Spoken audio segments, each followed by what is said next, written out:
Hey, Pardon My Take listeners, you can find every episode on Apple Podcasts and Spotify. Prime members can listen ad-free on Amazon Music. On today's Pardon My Take, we have divisional round preview ready to go with Andrew Hawkins and Warren Sharp. Awesome interviews with both those guys. Get you pumped up for a great weekend of football. I'm so fucking excited for football to be back. We got to talk a little bit about James Harden trade to Brooklyn. We're going to do Fyre Fest of the week. I have a can't lose parlay, and we're brought to you by our friends at the Cash App. Pardon My Take is always brought to you by the Cash App. Not only is it the easiest place to send money to your friends, it's the safest. Go download the Cash App right now. Use code Barstool. You get $10 for free, $10 to the ASPCA. Cash App links directly to your bank account. It's super easy to use. It is the best app in the world. You can buy Bitcoin with it. You can buy stock. You can do everything with the Cash App. You can send money to friends, family, whatever you want to do. The Cash App has it for you, and that's why we love the Cash App. And if you go download it, again, put code Barstool and you get $10 for free, $10 to the ASPCA. Download the Cash App from the App Store, Google Play Store today, and get involved with our friends from the Cash App. Okay, let's go.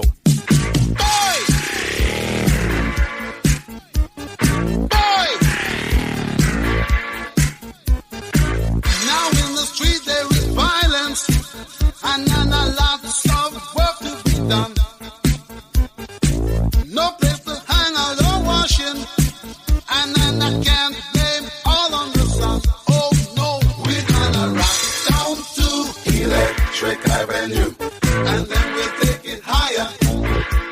Oh, we're gonna rock down to Electric Avenue. My Take, presented by Barstool Sports. Welcome to Pardon My Take, presented by the Cash App. Go download it right now. Use code Barstool. You get $10 for free, $10 to the ASPCA. Today is Friday, January 15th, and we have football. Divisional round on deck. Super divisional round. So excited. We're going to get to all of it. We first, though, have to talk about this league, the big trade in the NBA, James Harden going to the Brooklyn Nets. I have already contacted James Harden. He has not contacted me back, but I told him I would go halvesies on him with for a gym membership in Brooklyn. The old eat your way out of town officially worked. I'm so glad that it did too. And James, I'll go halvesies on a Subway card with you. We can make this work. With sandwiches or or the Subway.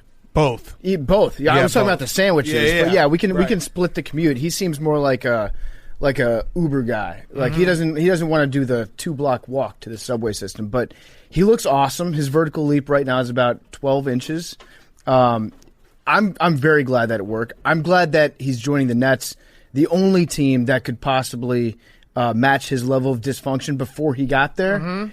And now it's just going to get fucking crazy. It's also so perfect that the Nets did this because the Nets essentially, when you look back at the history of the Nets, it's going to be just going for it and then mortgaging the entire future for the going for it. They did it, obviously, when they traded for KG, Ray Allen, and Paul Pierce, and traded every single pick, and that's why the Celtics had every single first-round pick for what felt like a decade. Now, we're in a new decade, and the Houston Rockets are going to have every single Nets pick for a decade. And we're going to be sitting here in like 7 years when Kevin Durant's already retired being like, oh, Who does the 10-win Nets has their pick? Oh, yeah, the Rockets again. Yeah, I'm glad that they're doing it, though. And it's a little bit different from when they did it with the Celtics because these guys are they're in the prime of their careers. Prime. Maybe right, of course. Not James Harden right now, but he'll get back. He's going to play his way back into shape. shape. Maybe not Kyrie because he's not playing. Yeah, that's true. What do you think about this nickname for James Harden, the Brooklyn Fridge? Oh, I like that. I like that, too. William Perry. We need to bring that back, do some of those. He's probably as big as like a kegerator now. In terms of his girth. He's a pony keg. Yeah, he's a pony keg.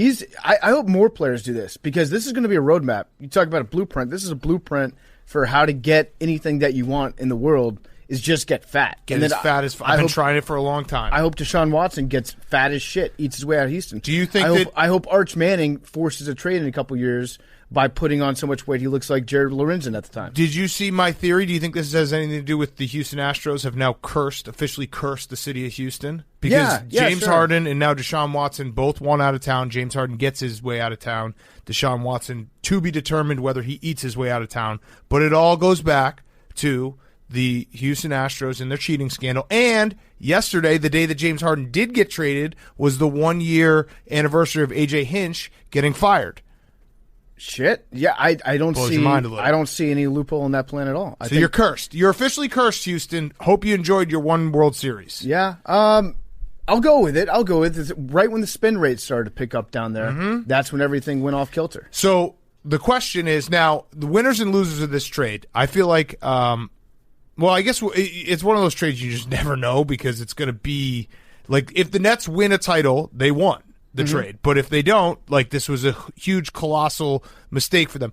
The Rockets actually, I will say, are a winner just because James Harden was going to eat himself to 300 pounds, was not going to try. Some of his passes and, like, effort in the last couple weeks was so funny and so disrespectful that they got anything for him, and they got a lot. They got a lot of picks.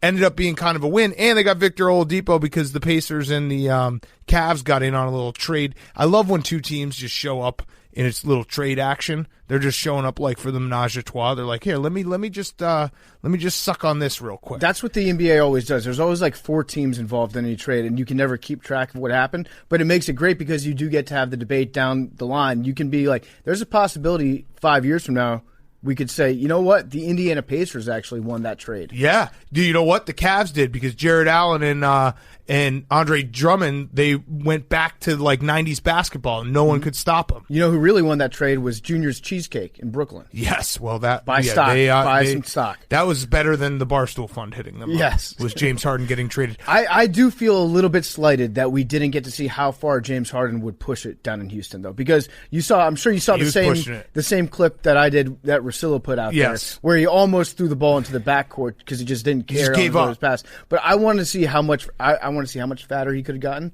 I wanted to see how many more egregious turnovers he could have. I wanted to see Boogie Cousins punch him in the face. Yep. I wanted all these things to happen. But we did get to see. We got like 2 solid weeks of Fat Harden in Houston. When Boogie Cousins, that's a blessing. Yeah, when Boogie Cousins is like, yo, you're being really disrespectful, maybe you got to check yourself. The Nets now become must-watch. They were already kind of must-watch, but they have I don't know what they're going to do on defense. They're going to score 150 points a game, and I'm so excited to watch that. Hank, are you worried at all? Because it feels like if Kyrie Irving ever returns to playing basketball, by the way, just an aside, it's just so funny that the Nets, like, Kevin Durant is by far and away the most like reasonable, sane guy on that team. Like, just he is the voice of reason on that team. Never thought you'd see the day, but that is absolutely what it is. Like, it is his team, and it is him. Like, everyone's got to listen to him. What are your thoughts? They're unstoppable offensively. I don't think what makes you think Kyrie Irving's ever going to come back to this planet? He's going to because they got James Harden. That was what I said when he on the Celtics. I always big three. When he was on the Celtics, that was always like he's going to come back, he's going to turn it on, and once he turns it on, like, we can make a run because he's Kyrie Irving, and it just never happened, and he's gotten farther and farther off the reservation. Like, I think Kyrie Irving, he's always like one good astrology reading away from coming back and getting it like 5 triple-doubles in a row. He just needs like a little nudge. He needs his horoscope to hit just perfectly right one morning, and then he'll be like, yep, I'm back in. Let's do this. Do you know what? So whenever we do like the winners and losers of a trade. They should absolutely win the East, though. Yeah. Whenever we do the winners and losers of the trade, the true winners of this trade is anyone who likes to watch basketball and loves the drama of the NBA, because not only did you get rid of that Rockets team that was so detestable down the stretch the last few years, which had already kind of had been falling apart, but you have a situation in Brooklyn where if it works, it's going to be so much fun to watch, because I mean, we joke about there's only one ball. There's only one ball, but it also and I think I saw a statistic where those 3 guys have 3 of the 7 highest usage rates of all time. Yes. And they're all on the same team. But it is a little different than like the big 3 where like Dwayne Wade, not really a shooter, right? Like, all these guys can shoot. So the spacing's going to be hilarious in the fact that you just can't leave anyone open at any time when it comes to Nets. So either we're going to get like incredible offensive basketball that's going to be so much fun to watch, or it's going to be an absolute train wreck and we're going to have so much behind-the-scenes drama and it's all going to fall apart and it's going to be like the Clippers last year on steroids. So we, as the consumer, completely win this. We win the trade. We totally won this trade. And the Vikings, because they got Sam Bradford. Yeah, we totally won this trade. Yes, I'm very excited to see James Harden, Kyrie Irving, Kevin. And not only is Kevin Durant the most sane one, but he's also the one who is going to probably like take the ball less because he's the best teammate of the three as well. And maybe we can have like I wish they had figured out a way to get Russell Westbrook and they just had the OKC team back on the Nets. Maybe they could make that trade. Kyrie for Russell recurring Westbrook. guest Joe Harris. And Joe Harris. And no bench. But that, guess what? Steve Nash. I do love how Joe Harris is absolutely living the dream, though. Yeah. He just gets to shoot it when he gets the ball. I think they have 3 open spots now. When you get Sam Decker on one of those spots. I do love that Jeff Green was trending yesterday because everybody was like, holy shit, Jeff Green still in the league. Well, because they also were like, holy shit, Jeff Green's going to have to be the defensive stopper. Mm-hmm. Like, this is hiding James Harden and Kyrie Irving. I mean, Kyrie Irving can play a little bit of defense, but it's going to be... It's must-watch television. Well, what's going to happen when one guy goes out? But they're not going to, like... I feel they're all... James Harden and Kyrie Irving, at least, like have shown no commitment to actually wanting to play basketball. This year. In the past few years. Nah. James Harden likes to play basketball. He doesn't like to win basketball. There was reports of him like flying back and forth from Vegas before games. Oh, I'm he's sorry. He was Vacation Hank is shaming... I would never shame a Hank? vacation. I'm just saying that... Sounds like Dennis Rodman. He won a couple titles. Mm-hmm. Right, but there's just... Yeah, I mean, we'll You're see. You're sex-shaming him. I'm just saying, so like, I hope they turn it on just from a viewer's perspective. Like, I hope they go hard and they're trying to, like, prove everyone wrong, but I don't think they give a fuck if anyone, like, doubts them or shits on them. In, like, a very serious take, I actually think this is a perfect situation for James Harden in that when they go to the playoffs this year, it is the first time in his career, maybe you go back to OKC where he was, coming off the bench, but first time in a long time where he isn't, like, it isn't all up to him in that the success and failure of their team is put on James Harden. Like, it is, he does at least have other guys who can, yeah, but I mean, it still was, James Harden was his team. The Rockets were his team. Because he was like the MVP guy. He was the guy that was scoring all the points. It was absolutely his losses. Like, what if that unlocks it? What if it just the pressure, because we all know James Harden in the playoffs. Remember the time that he just did drugs before that Game 6, or at least seemed like it, and he just was a no-show? Like, if he no-shows, they still have Kyrie and KD. So, I don't know. It will be... I'm excited. It's going to be fun to watch. It's going to be a carnival. That's the whole point I'm excited about. And it's going to definitively answer the question, like, what happens when you get... Is there a possibility of having too many scores? Yeah, is there truly only one ball? How many balls are there? Yeah, we will find that out. What are you going to say, Jake? Monday night, the Nets host Giannis in the Bucks. Ooh. MLK Day on TNT. Right. Okay. Yeah. Okay. First game Saturday, though, assuming Harden plays. Is Harden going to... He's got to probably get on a treadmill. Yeah. They got to get Bob Huggins in there and just have him set up one of his treadmills on the side of the court. They need him to actually walk from Houston. By the time he gets here, maybe he'll be in shape. I don't think he can play his way into shape. It's going to take until next March for him to play his way into shape. That is, after everything we just said about how fun this is going to be to watch, James Harden's probably going to get injured trying to play himself into shape, and Kyrie Irving's never going to come back. And Kevin Durant's going to take the Nets to the finals by himself and lose in 4 to LeBron. Fuck. Which all that's going to happen. And Sixers fans are upset now. If I was a Sixers fan, I would not have wanted James Harden.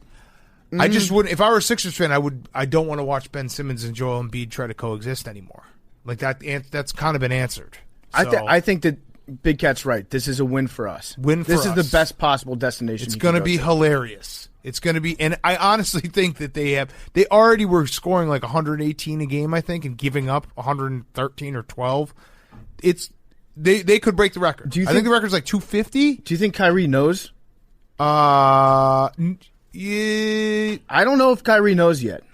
Kyrie might. Someone has told him on a Zoom or something. He might be doing like a Matthew McConaughey style like peyote trip down in Mexico. Here's my answer. Kyrie knows, but has Kyrie internalized it? No. Kyrie might. He hasn't really let it set in. He knows. If someone asked him, hey, is James Harden on your team? He'd be like, yeah. But he hasn't actually sat down and been like, oh, James Harden's on my team. Kyrie might know, but he might also not believe it. Mm-hmm. He might just be like, no, that's not true. That's the media. What if it's like the opposite effect of like, when we talk about Jordan Love being drafted by the Packers and how Aaron Rodgers had a chip? What if Kyrie's like, oh, you thought you could bring in someone who's like more dysfunctional? Fuck that. And I'm going to get even more dysfunctional. They just keep going and going? Yeah. That'd be awesome. Poor Kevin Durant. Do you think there's a little bit of him who's like, maybe I should have stayed with Steph? Well, I think that you can have some dysfunction, but as long as everybody is kind of like dysfunctional in the same way, then it can work. What's the old Belichick saying? Look at this fucking show that we do. We're all kind of weirdos, yeah, but we're weirdos in a way that works together. With the Nets, it's like everybody is weird, but in extremely different ways. If you can, I think it's if you can all be wrong together, you can still be right. There you go. It's like if you're all pulling on the same rope, if it's the same direction, yeah, even if it's dysfunction, it can work. Yeah. So I think that what they're going to run into a problem with is that Kevin Durant is too right. Mm-hmm. So he's not pulling in the fucked up weird. He's got to get more burners. He's too normal. He's got to get back to burner life. Yep. He's got to get back being real weird with it, telling girls like he wants to smell their butts at the club. I need Kevin Durant to get weirder with it. Otherwise, he's going to be the responsible one. Yeah. It's like it's like having a kid too early. Either you get more responsible or it just sends you out the door. Or the kid just you fail on everything. We'll figure it out. Yeah. All right. Let's talk some. What do you say? Dwight Howard would be a nice piece there too. I also like whenever they throw in, they're like, check out the Nets lineup, and it's like they got the big three and DeAndre Jordan. It's like, is that really okay? Yeah. Sure. Yeah. That's fine. All right, let's get to some football. By the way, the road to Super Bowl 55 continues on CBS All Access with the divisional round presented by Intuit TurboTax Live. The Cleveland Browns visit the Kansas City Chiefs Sunday at 3 p.m. Eastern. Can Kansas City and Patrick Mahomes keep rolling? Or will the Cleveland Browns and Baker Mayfield prove capable of another upset? Watch it live on CBS All Access. And don't miss next Sunday's AFC Championship, also streaming live on CBS All Access. If you're a cord cutter, you need this. CBS All Access. Visit cbs.com/NFL to start your free 7-day trial. Boom. If you start it, I think if you time it right, you might be able to get both games. Don't check my math on that. Free 7-day trial. Watch on any device. Thousands of popular TV episodes, live sports, golf, March Madness, UEFA Champions League, and original series, home of AFC Championship and Super Bowl 55. CBS.com/NFL to start your free 7-day trial. Okay, divisional round, super divisional round. Let's go. Packers, Rams. Oh, boy. This feels like, to me, PFT, in my heart of hearts, I think the Packers are going to win. Counterpoint, Blake Bortles. He's active. Blake Bortles is active. Blake Bortles is extremely active. Wolford is out.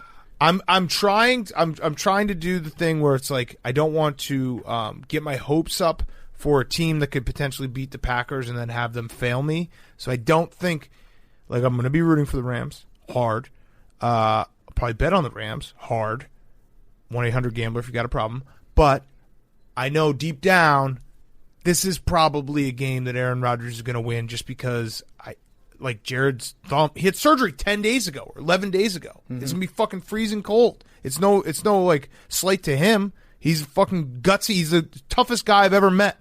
Straight up. Mm-hmm. He'll beat up your dad. That's how tough Jared Goff is. Yeah, it's going to be an uphill battle. The Packers, I think, they've been playing the best football in the NFC. So I am with you that I want the Rams to win, but I disagree with you because I do think that the Rams could win. I think I'm feeling good just in terms of their defense. I like the Rams' defense a lot. They so I have a couple stats that might help me and anyone who's rooting for the Rams feel a little bit better. Jalen Ramsey versus top receivers this year. They're averaging 2.2 receptions, 23.5 yards. That's insane. That is insane.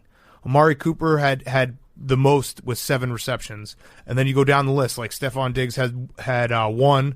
Terry McLaurin had 0. Allen Robinson had 1. DK Metcalf had 0. Mike Evans had 4. DeAndre Hopkins had 3.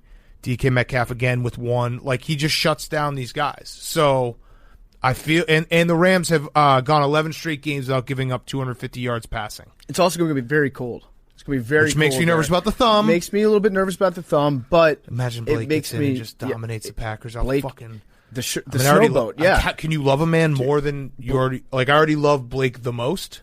So what is more than the most love? There's nothing. Like if he wins this game, I'll marry him. marry him. David Baker needs to show up right after the game and just induct him into the Hall of Fame. And then wed us. And then, yeah. I mean, I'm a minister. I can say the rights. Done. Okay, you'll get married to... We'll trick him. Yeah, we'll you'll have get married him to call Blake in and we'll Bortles. fucking get married. I think they can do it. I think that the Rams can do it on the defensive side. And yes, the Packers' running game is not bad. They've got a great running back, which is something that they haven't always had in the past. And it's going to be cold. It's going to be tough. It's going to be uphill. But let me ask you this. If it's cold outside, doesn't that make your injuries hurt less? Isn't it like you're playing in ice? I don't think Jared's going to even be able to feel his hand. You're playing in ice? That's the problem. Just run the ball. Run the ball. Play good defense. Bother Aaron Rodgers. I also love that Sean McVay called Aaron Donald the Terminator. That made me feel a little bit better. He just made that up. Yeah, that made me feel a little bit better about this. So, come on, Rams. Go Rams. All right, Saturday night, best game out there. I think we're all very, very excited for this. Bills Mafia, Ravens, Lamar Jackson versus Josh Allen. It's just, it couldn't have worked out better. Two guys the same draft class. They obviously are compared against each other because you always compare guys in a draft class. How are you feeling about Bills Mafia? I think I'm going to bet on Bills Mafia. I have the Ravens adjusted in the can't lose parlay. I think the Bills win a close one. So I've talked myself back into the Bills. I was nervous earlier this week because that Ravens defense matches up really well against the Bills, I think. But I've talked myself back in strictly because of the weather and strictly because Lamar Jackson has never played in the snow before. Do you think he's rope-a-doping us, though?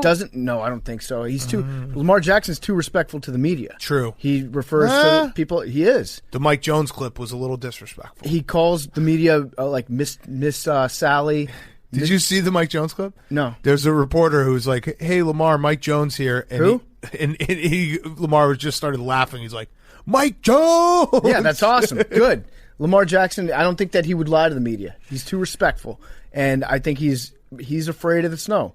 I think the snow has gotten inside his head already. I don't think he's equipped to deal with Lake Erie. I like this. I like it. Listen, they're going to let Bills Mafia back into the stadium this weekend. That's going to be an issue for him. I like the defense. I like Josh Allen. He said that he wants to be thrown through a table if they win the Super Bowl. Yes, we'll do it. We need to figure out the correct table. We'll do it. It has to be a special table. Honestly, like on fire. I would step back and I'd say, Boomer, you have prima nocta on throwing Josh this. If you want to do the first one, you can circle the wagons and spike them yourself. But I like the weather. The lake is the 12th man in Buffalo. I think that the Bills are going to pull this off. It's truly like a coin flip game in my mind. It really is. There's nothing. I think it's going to be close, but if we're sitting here on Sunday and being like, yeah, the Ravens won by 3, the Bills won by. These two teams are both very, very good, and I don't really know. I know that's lame to say, but I just don't. I don't think it's going to be a game where either team blows out, and we can clip this because this will probably be my. This will be the clip. It won't be a blowout. Yeah, these two teams are too evenly matched. 40 to 10. But that's how I feel. I honestly feel that way. So I'm just thinking off the top of my head in terms of a poop town. Buffalo is one of the worst indigestion towns in America, and we know that Lamar Jackson has dealt with his fair share of that. He's got a weak gut. Mm-hmm. You got buffalo wings and you got beef on weck, both of which just slide through you like shit through a tin horn if you're a goose. So I think that I like that matchup. And by the way, people from Buffalo keep telling me that I'm slandering buffalo wings by referring to them as buffalo wings. You're supposed to call them chicken wings. Yeah, they're just chicken wings. But if I'm from out of town, I feel like that's showing more respect by putting their name on it, right? No, they're just chicken wings. But if I ate it in Buffalo, I would call them chicken wings.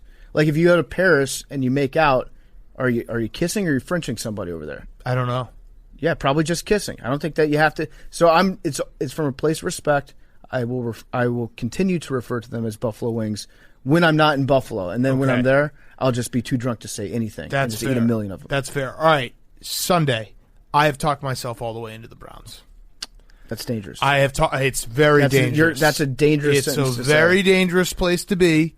So the Browns, couple stats to maybe tell you why I'm getting there. They're the first team ever in Pro Football Focus to have #1 run and pass block grade, and the Chiefs D ranks 26 in the run stop.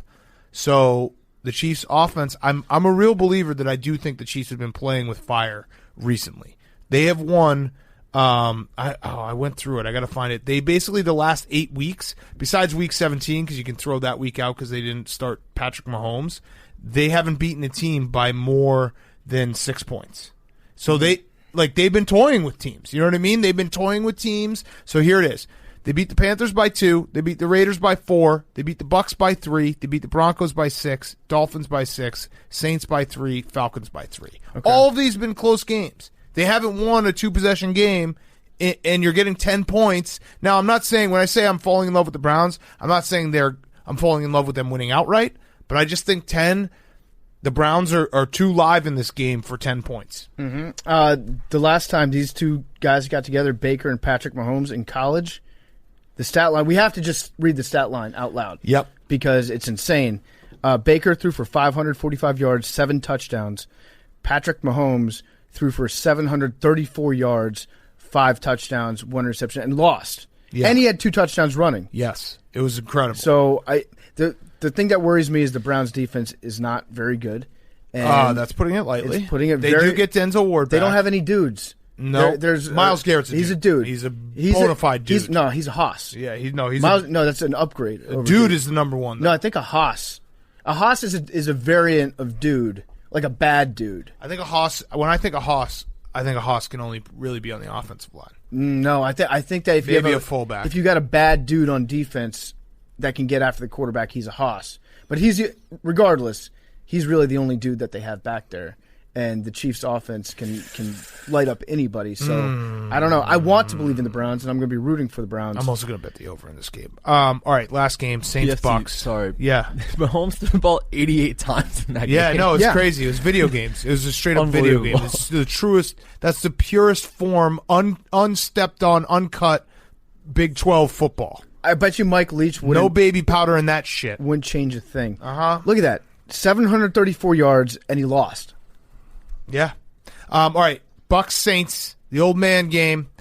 I have been saying it all week, but I do think the Saints, or I do like the Bucks in this game, and I like them because when you look at the Bucks season and Ali Marpet goes out, they stumbled. So I actually went and pulled the stats with Ali Marpet in the lineup. There's pressure on 15% of Tom Brady's dropbacks. Without, pressure on 24% of his dropbacks. That's significant. That's a significant number, almost 10% higher. I don't.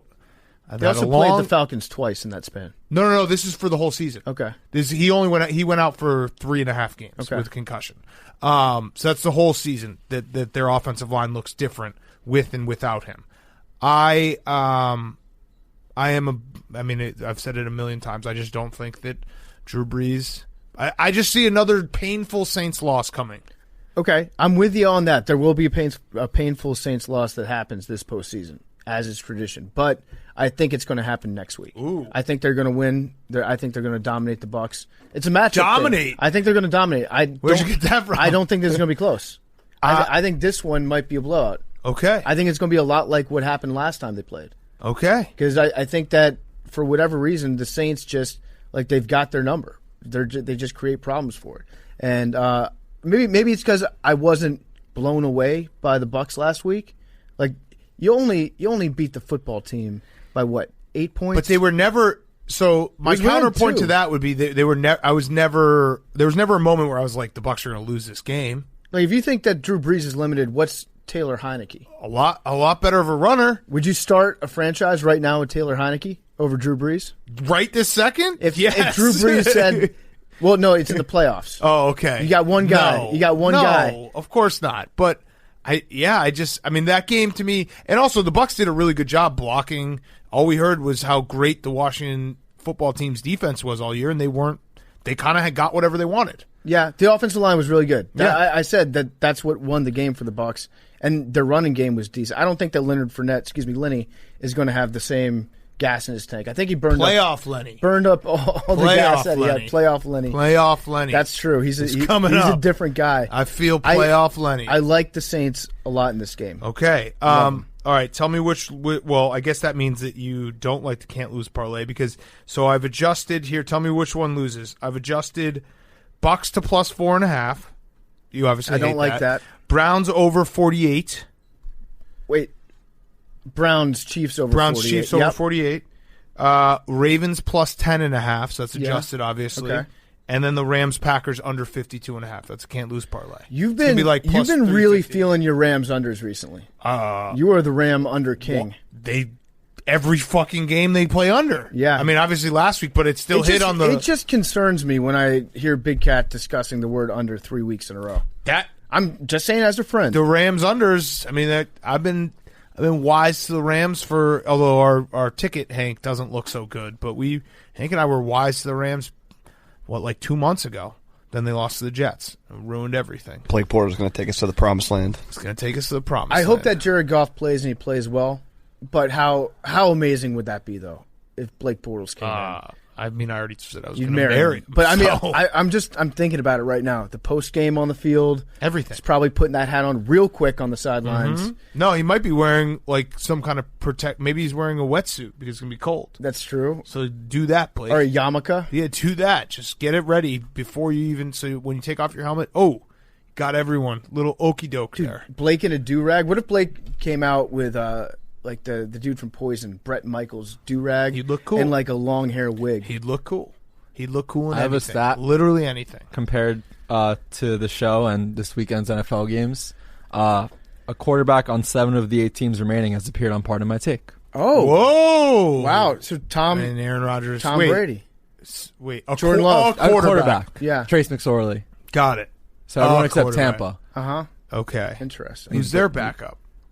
Ryan Griffin. Mm-hmm. Yeah. Wait, is this going to be one of those games where Tom Brady and Drew Brees are going to be going back and forth, trading all-time completion records or all-time touchdown records? I think Tom Brady's got him beat now, pretty handily. Let me look that up because Drew Brees went out for 5 games this year.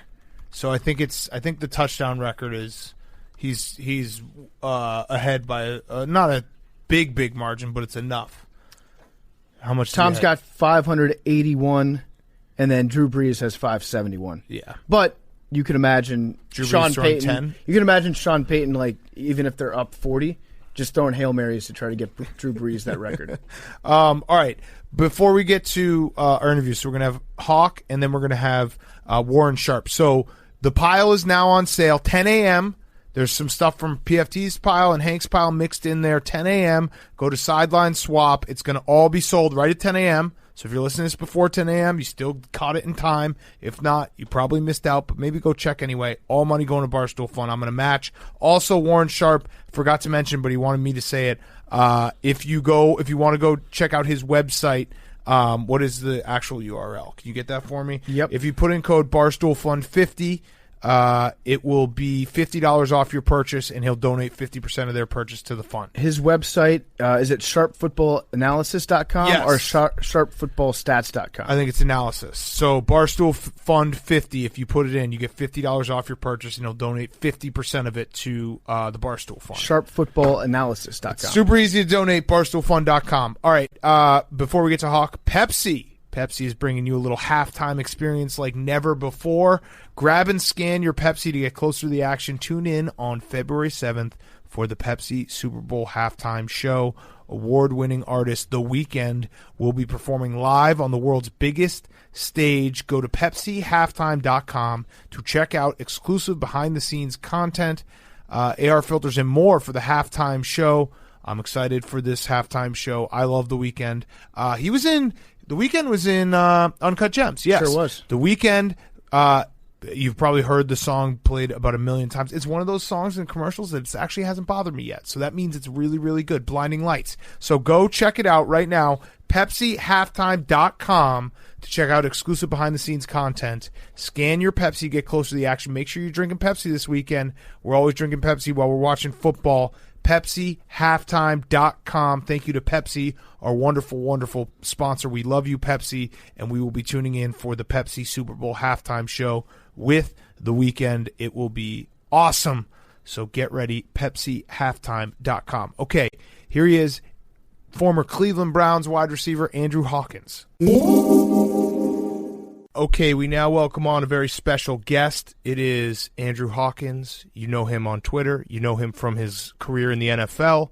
You can see him on NFL Network. He has the Tomahawk podcast with our friend Joe Thomas. Former Cleveland Brown. We thought it'd be perfect to have you on as the Browns are in the divisional round for the first time in forever. So we want to talk some ball. We want to talk about this weekend, but I wanted to just throw this out there. Do you understand what's at risk right now with the Cleveland Browns in this playoff run? No, what's at risk? Okay. What are we risking right now? Here's what's at risk. You last played for the Browns in 2016. I think if the Browns had a season of destiny and won the Super Bowl this year, I think it's close enough that in 10 years people will think you were on that team. This might be the last chance you have. You're right. That is a good point because people actually, well, I also catfish them, but people think that I was on the Patriots Super Bowl team and I was there for 3 weeks, and I don't correct them.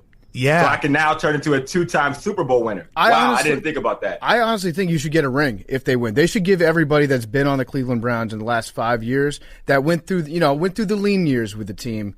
You laid the foundations, the building blocks of this franchise, or at least you should say that. And actually, you know what you should do?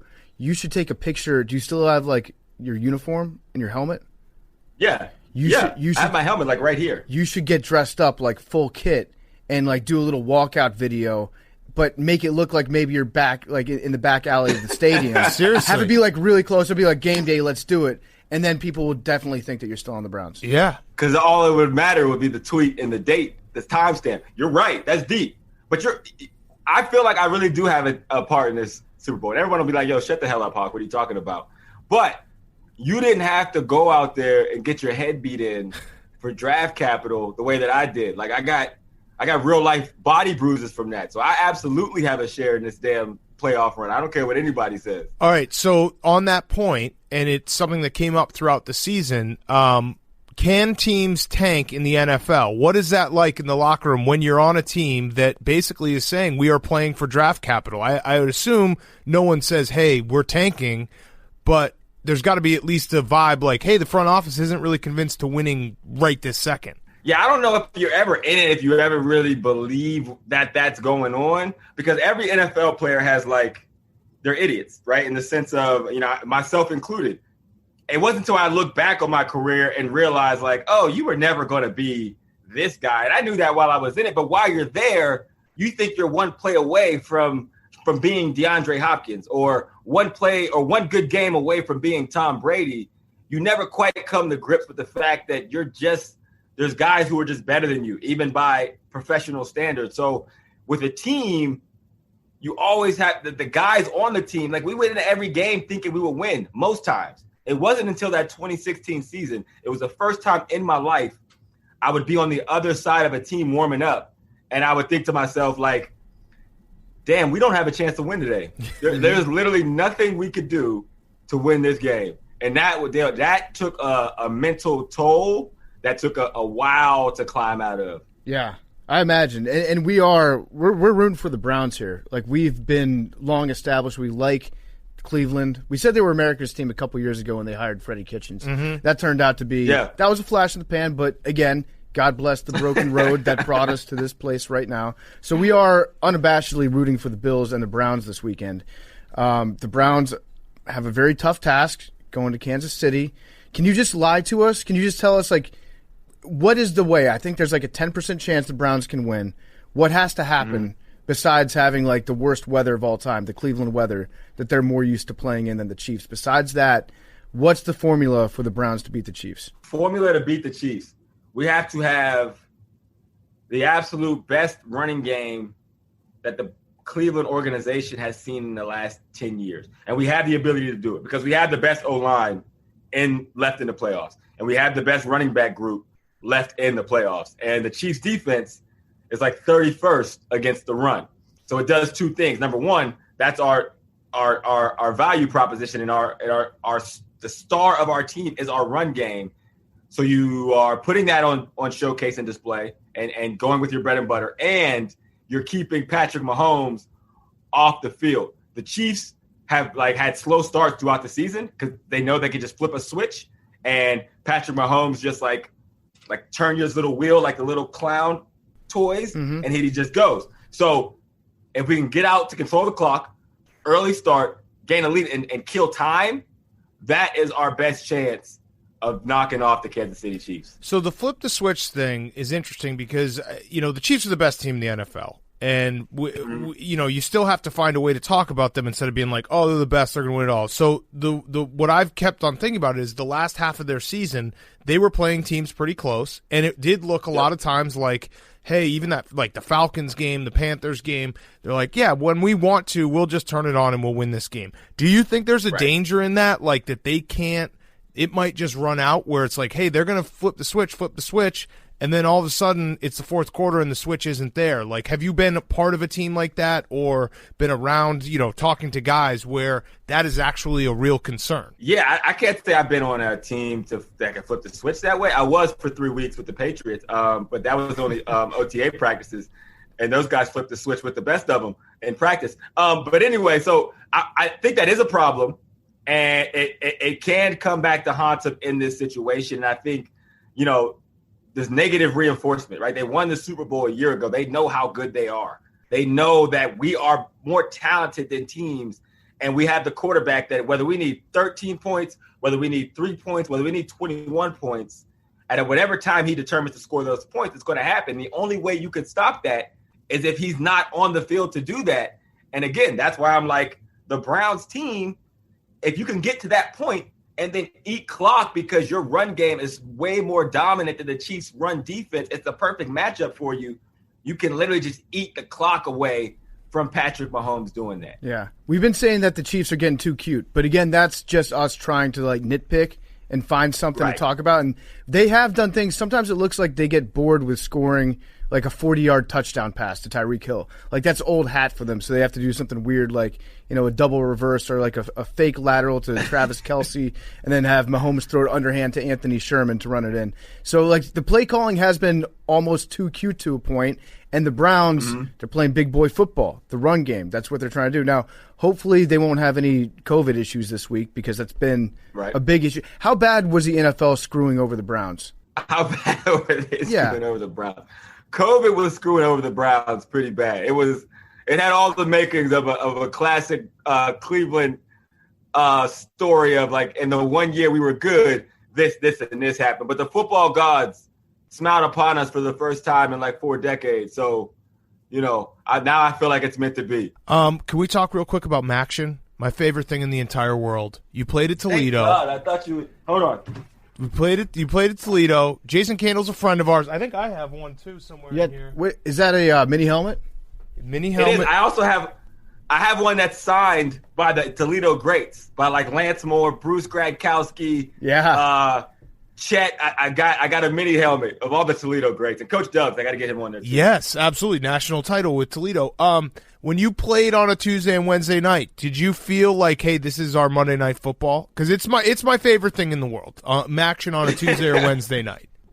Do you want me to be honest, or you want me to play into the? No, I want you to be honest. And I'll tell you you're wrong when you say that it was terrible playing in the middle of Ohio on a Tuesday night and no one was in the stands and it was 30 degrees. Go ahead, be honest. I hated it. Really? I hated Tuesday night football. I hated Wednesday night football. I hated Thursday night football because for all the points you just said, it was freezing cold. Every time they started, it would be in the middle of November. It was freezing cold.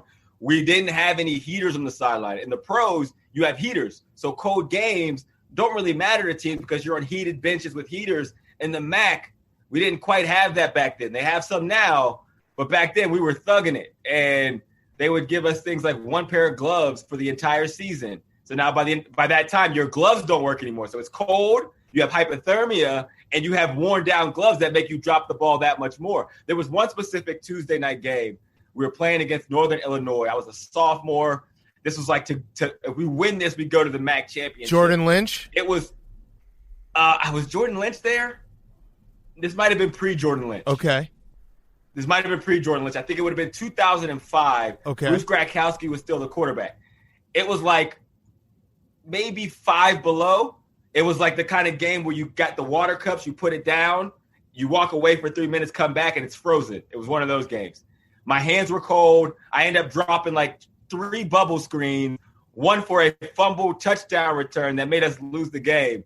And from that day on, I was never again with this Tuesday night football shit. I'm over it. Never again. But it does showcase the MAC, And it does, I'm sure that like those are the plays that I love when guys fumble, passes backwards, miss kicks. That's the beauty of the MAC. It's chaos at all times. It is chaos, and MACtion is fun. It was like, it really is an awesome football conference, man. Yeah. I'm not just saying that, not tongue in cheek. I like loved playing in it, and even at Toledo, it was a dope experience. Was that really fun for you when you were playing both offense and defense? I would, if I were in your shoes, I would be like getting ready for a game, and be like, oh shit, I have to go do this for 2 hours. Like that sounds like the most exhausting way to spend an evening that I could ever imagine. No, it was dope, and I'll tell you the backstory, which I've never told before. So basically, my senior year, we had a new cornerback coach come in, and the first day I met him, I was like, hey, just so you know, I have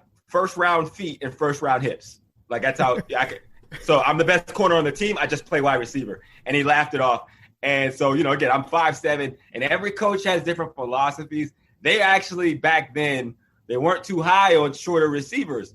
So they would actually take me out of third downs. Imagine that. Slot receiver Andrew Hawkins that goes to play in the NFL. They would take me out on third downs my senior year.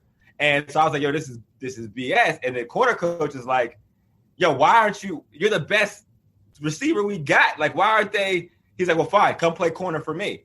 And so it was like a thing to where the corner coach and the opposite coaches almost got in a fist fight in practice because I was like, all right, I'll go play corner. So one game we were playing and something happened where maybe I caught a kick return and stepped out, and then me and the OC, we got into it heavy, yelling back and forth.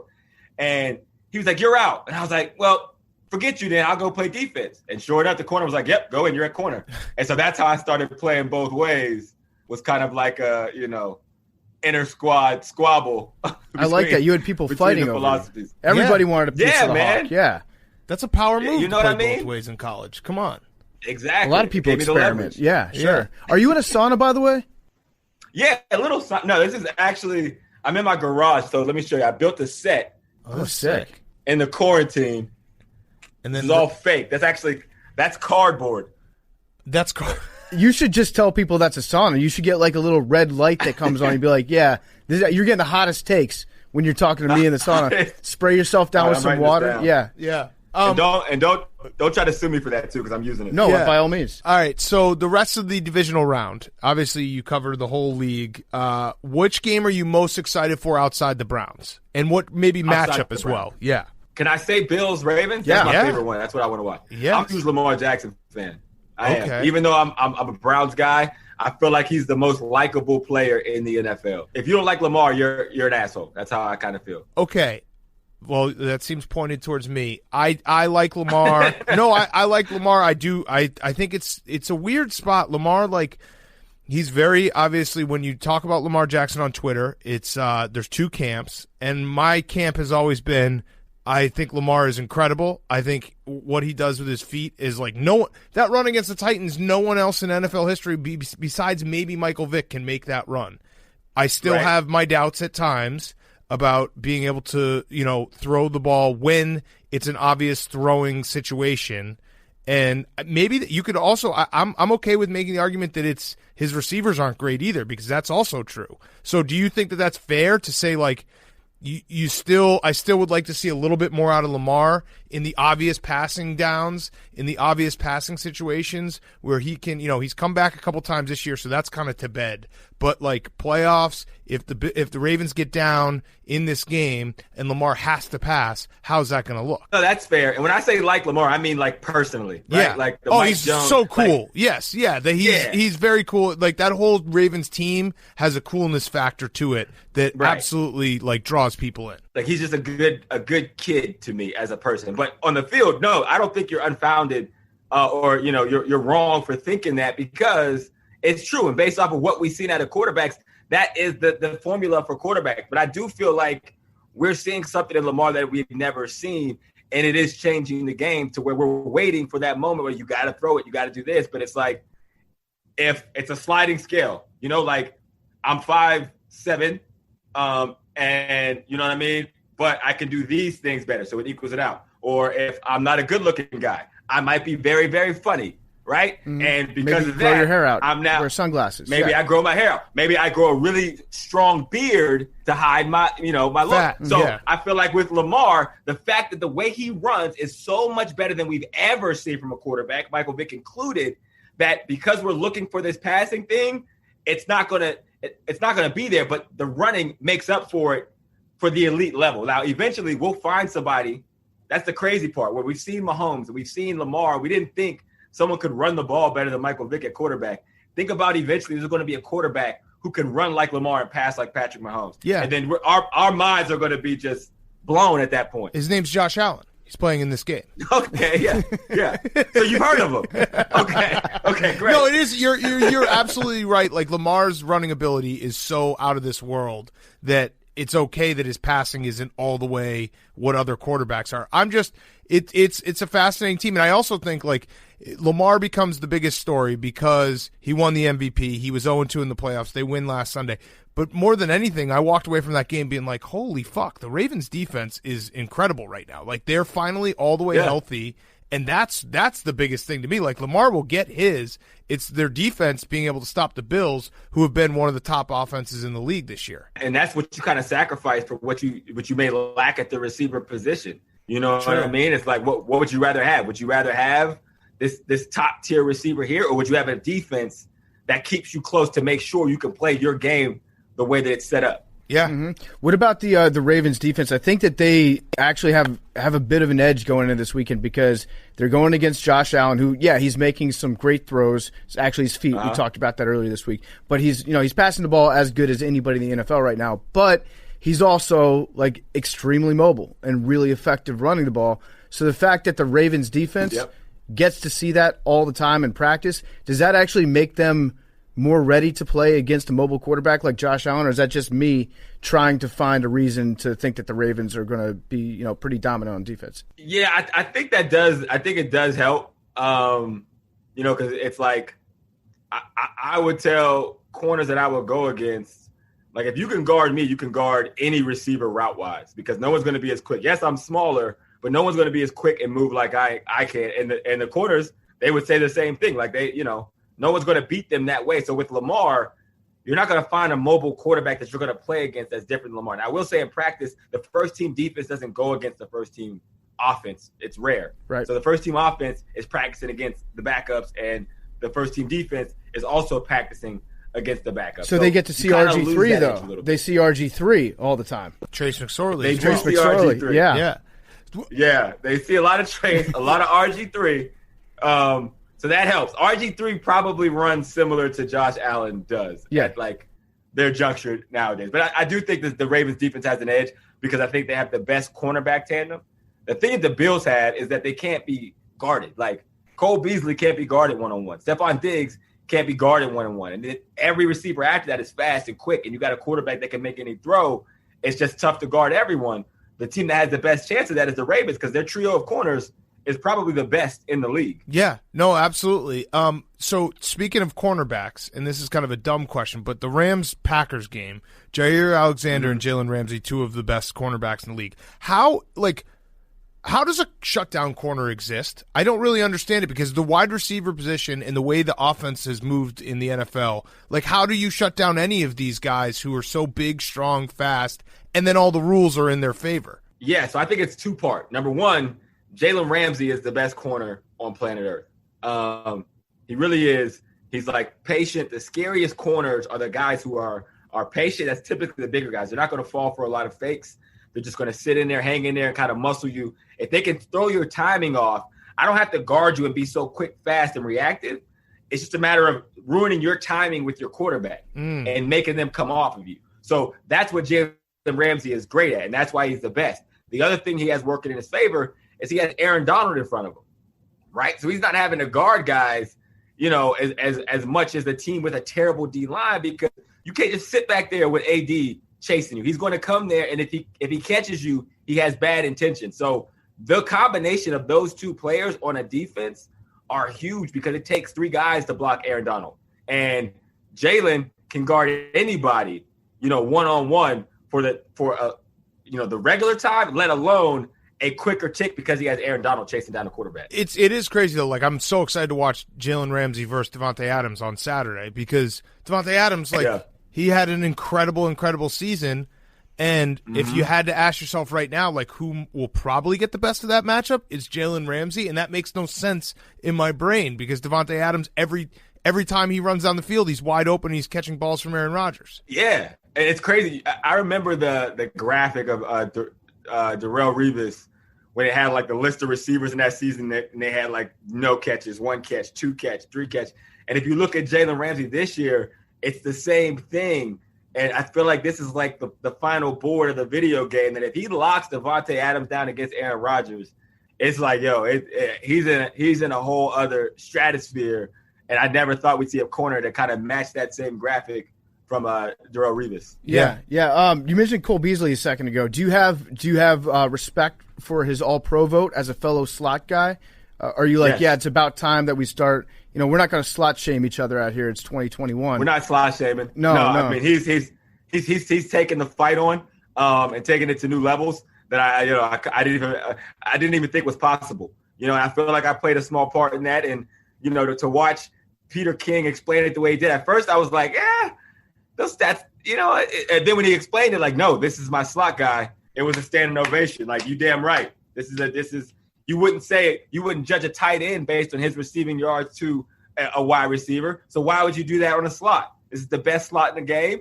Give him the All-Pro vote. Yeah, That's also such a Peter King thing to do. To it just is. Be like, hey, here's everyone's votes. Oh, I'm going to do something so different, so it's a story about myself. I'm redefining the All-Pro position. You know what he did? Okay, I'm with you on part of that, but I think that son of a bitch Peter King took away a vote for a fullback and then transferred it to the slot guy, which I don't appreciate at all.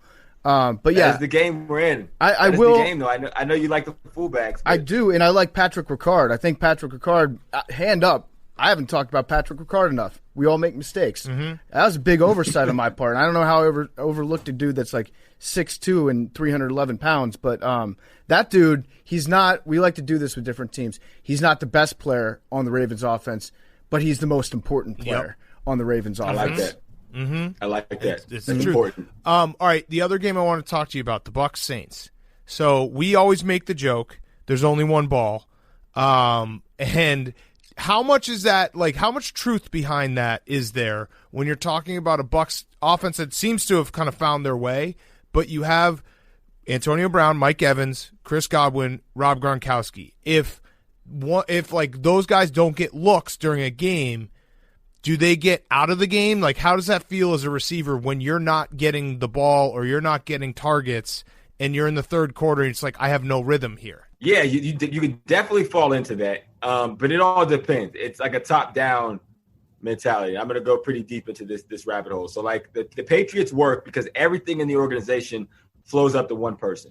Belichick decides, what PR requests that you say yes to and don't, what we eat in the cafeteria, the schedule, our recovery. Like, it all flows to one person, so everybody understands who's in charge, right? And then there's situations, I'll go to the Browns, where, if you notice when OBJ went down, the offense kind of started clicking more because at that point, Baker Mayfield stopped thinking, oh, let me get OBJ touches, Jarvis touches, OBJ. And it was like, let me just throw to the open guy, because, and not as a bad thing. It wasn't anything on OBJ or anything on Baker either. It's just that OBJ is a big dog and he has been for a while. So yes, you want to give that guy touches.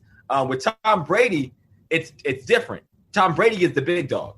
You can't go to Tom Brady and say, yo, throw me the ball. No one is going to step outside of that, even Mike Evans or Godwin or whoever that is, because they understand it. And they know that Tom Brady only runs his offense that way. The open guy gets the ball. So your touches will come when your touches become open. And we're going to do a lot of other things to make sure they can't take one guy or one side of the field or one play or one formation away. So everyone just kind of buys in because it's Tom. What can you say? And it's kind of, so what you're describing is it's basically on you. Like, you have to get open. You have to win your one-on-one battle. And if you do, Tom Brady will get you the ball. Absolutely. And if he doesn't throw it to you, you're not the throw. That's what people get pissed. It's because they're like, yo, I was open. I was the throw it to me. I was never like, yo, give me the ball guy. I would only get mad when I know this play is called. I know where I am in the progression. I won and I didn't get the rock. Now I'm pissed. right? You never have to worry about that with Tom Brady, because if I didn't come to you, you weren't to throw. And everybody knows that he knows that better than anybody else. That makes a lot of sense. What about looking back on the earlier matchups this year between the Saints and the Bucs? Like, the Saints dominated them, just absolutely, like,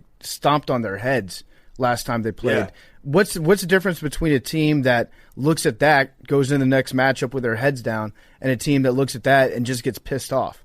Yeah, because I think there's only one goal for the Bucs and the Saints, right? And the Saints know they can beat them because they have twice, and they stomped them pretty good. And to beat a team 3 times in a row that's talented as the Buccaneers, I don't know. I think it's tough sledding. I actually have the Bucs winning this game, and I think a big important factor of that is the fact that Antonio Brown is starting to look like Antonio Brown, right? He's finally getting his rhythm, and it's added another element to this offense. So, couple that with some of the injuries on the Saints side, and they're not quite full rhythm. They didn't look great against the Bears last week, and the Bears look terrible. Oh yeah, I'm going with the Bucs, man. I agree with you. I think the Bears, as bad as the Bears looked, they actually had a chance to win that game in like the third quarter, which is shocking. Yep. What about our guy CD Deuce on the Saints? Oh yeah. So like Mike Evans loves to get into fights against the Saints. I think it's his favorite thing. I think he likes doing that more than catching touchdown passes. And he's a big dude, and he likes to talk, and he likes to fire back. And the Saints are really good at getting under his skin. That is the best matchup that they could have, is an elite shit talker like CD Deuce going after Mike Evans. Have you ever, was there one quarterback that you played against that you wanted to fight all the time? Nah, not because they were like trash talking. The biggest trash talker was probably Aqib Talib. Mm-hmm. He would say some wild stuff. You run into those guys that will literally say anything on the field to get under your skin.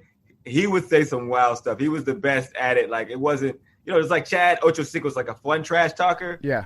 Talib would say some disrespectful stuff, man. And I'm like, it would absolutely get under guys' skin. I think Jalen probably did that too. I didn't play against Jalen, but I've heard Jalen gets that level of disrespectful too. And hey, man, if you could do it and maintain and throw a guy off their game, that's the whole point of it. Did you ever wear a necklace around a kid, or did you know, like, hey, he's going to come after your jewelry? I couldn't afford a damn necklace, PFT. I was still trying to make sure I was on the team. I couldn't afford to get a necklace and get that ripped off in a game. I'd have been crying at midfield. Like, when that happens, though, so the Bears afterwards, Matt Nagy was like, yeah, we went over this in practice. We went over this in film. Like, CD Deuce is going to talk shit. Don't respond. What do you say to your teammate when he gets kicked out of a game like that? It's like, you knew this was coming. We talked about it. It happened earlier in the year. What the fuck happened there? Like, you just lost your mind? Or is it just some guys will say something so vile that you can't help yourself? I don't think people realize, like, the mindset you have to be in to play an NFL game. That's what I think. It's not just like, oh, you're going out to do a job. Like, we're not out here making copies at FedEx Kinko's, right? Like, I would go into a game and I would turn into a completely different person. The reason being, Ray Lewis is trying to take my damn head off, right? Like, in my mind, there is a chance I don't make it home tonight to my kids. These guys are going to try to kill me if I'm not looking, right? So if they bring it to me, I bring it. So when you're in that mindset out on the field and bullets are flying and people are talking, you're not thinking with a sound mind. This is a Warriors game, and that's the mentality you go into it with. I would be trying to take people's legs out. I didn't give a shit, and I would tell them that. Like, yo, I want you to know, like, because they would say, oh, we're going to knock you out. They try to intimidate the smart. And I said, you know what? You can try if you want to. I'm taking every ACL I see out here out. That's the mentality right. that I would be. I'm gonna cut block you every play, and we'll see who lasts longer. Uh-huh. You know, so I think just it gets the best of players while you're out there, and even as much as you try to mitigate or say, okay, I'm not gonna respond. Yo, it's tough, man. It's emotional. A lot going on out there. All right, so give us your picks this weekend. Or do you pick against the spread? No, I pick straight up. Coward, yeah. Pussy. What? I thought that was the gangster thing to do. No, okay. No. You're being a pussy. This is step into our arena. Yeah, you come on this show. If you don't pick against the spread, we're gonna take your fucking ACL out. That's the mentality you have when you step into the studio. Just tell you what. Just tell us by how much that the Browns are gonna win by a lot, so that we can make a video out of it, and then we'll try to get LeBron James to retweet it, because I know that he follows you and retweets you all the time. Are you a baby Bron? Has LeBron ever referred to you as baby Bron? No, he has not referred to me as baby Bron, little Bron. Still working on that. I will go with the Browns will win by 7 points. Okay. And then do the other 3 games. Okay, the Ravens will win by 4 points. Okay. The Bucks will win by 3 points. Okay. All underdogs here. I like this. And actually, I'm going to be more serious with the Browns pick. The Browns are going to win by 3. Okay. And what is the last game? Packers, Rams. The Packers will beat the Rams by a touchdown, 7. Okay. All right, that's about a push wherever it is. All right. I like those. All right. Well, Hawk, this has been awesome, man. Oh, I had one last question. So you do co-host a podcast with our friend Joe Thomas, the Yes. Tomahawk Podcast. If Joe Thomas, there was the COVID issue with the Browns, and they've had a bunch of injuries. Given his weight right now, could Joe Thomas survive a game playing offensive line, just knowing how great he was technique-wise and, like, savvy vetness, even though he's, like, 75 pounds light? They would push Joe Thomas's shit in the dirt. As much as I love him. To try to go block those guys at 70 pounds. I mean, Joe he's more cut than I am. I know. So it's like you're essentially putting a receiver out there to go play left tackle. I don't care how great your technique is. I don't think you can do it. Okay. Do you ever look at Joe and just be like, man, this is kind of creepy? Yeah, dude, stop. You look kind of weird. Yeah, eat a cheeseburger. Absolutely. Okay. Absolutely. Good. Yesterday on the show, it was weird when I got the gut and he had a 6-pack. It was a very weird transition of things. Like yesterday, he just like sits there and his arms are just like jacked. I don't know. It is weird. It's weird every time I see him. I'm not going to lie to you. Yeah. Now, what about the other side of it? What if the Browns, all their wide receivers come down with positive tests or contact tracing again? Yeah. I said that they should get the whole gang back together like the old school Browns. You know, the highlight reel of the last 15 years, suit them up. Could you go out there? I could go out there. It wouldn't do anybody any good. But if they were like, we need someone on the roster, I could. No, I would be terrible. I would literally be. I don't work out. I haven't worked out since I left the NFL. What do you mean? It's not like I don't work out. Like I do not. What does that mean? Train. I don't. Like you don't even go on a treadmill. I mean, I'm the same way. So like, but like when people say they don't work out, like when I say I don't work out, that literally means my heart rate hasn't gotten above like, a resting heart rate in months. You do not run, sprint, shoot hoops, anything. Nothing. I don't do. I work all day. That's fucking all I love do. it. I don't work out. It's not great, but I don't. I did for a second, like a year ago when I got like really bad and I got real. I like snapped back in like 40-day period. And again, it's been over a year since then. I hadn't done anything from retirement till then. Like I didn't work out since my last Patriots practice for 2 years. And then since then, which has been like a year and a half now, I have not lifted a weight, have not run, have not broken a sweat. I'm not aware. I'm over it. I did it forever. And now I'm like, I want to spend a little time doing nothing. All right. That's cool. And it's harder, though, to do what you're doing now than it is to play in the NFL, right? Like not work out, do podcasts, all that. Yeah. Oh, my God. Agreed. This is like, Agreed. This is tough business. Mm-hmm. Yeah. That's why we didn't play in the NFL. Are you addicted to work? I see you working all the time. You're literally on every show. How many shows are you on? You addicted to work? That's a good question. I honestly, like being 100% serious, I've had that conversation with myself recently that I might be. I might be addicted to work. I do a lot of shows. I even do, because I have businesses too that I work for in like an everyday 9-to-5 role, and I have a hard time turning down jobs. It is a problem. But that's okay, because I'd imagine you live to work, not work to live. Yes. Yeah. If you live to work, like it's that. good. If you live to work, it's okay. Like we're kind of addicted to work. Like we enjoy working. Like I live to work. I don't work to live. You're right. I do. I like that take. That is how it is. I like to make something out of nothing. That's a process that I'm very appreciative of. So I like that. I love it. All right. Well, Hawk, this has been awesome, man. You're a recurring guest now, so you got to come back on whenever we ask. But go Browns, and appreciate you coming on. Go Browns, man. Appreciate you guys having me, fellas. No doubt. Anytime, man. That interview with Hawk was brought to you by our great friends over at 3Chi. We love 3Chi. Everyone loves 3Chi. It's one of my favorite products that we advertise in Part of My Take.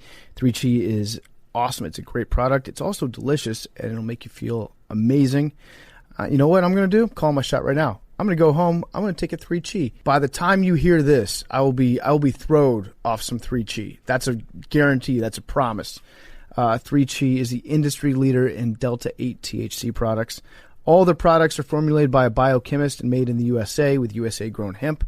3 Chi's Delta 8 is a federally legal version of THC, and it's a more functional alternative to marijuana. It gives you an amazing buzz, it gives you great body feel, but you get a clearer head, you get less anxiety, you get less paranoid.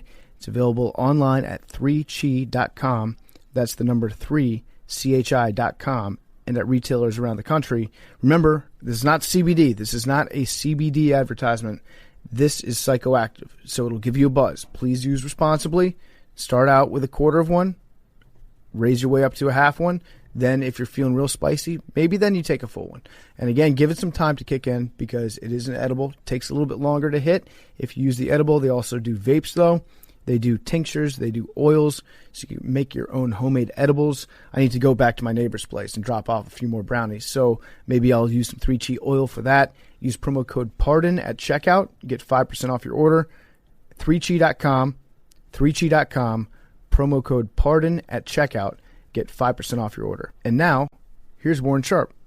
And now for something completely different.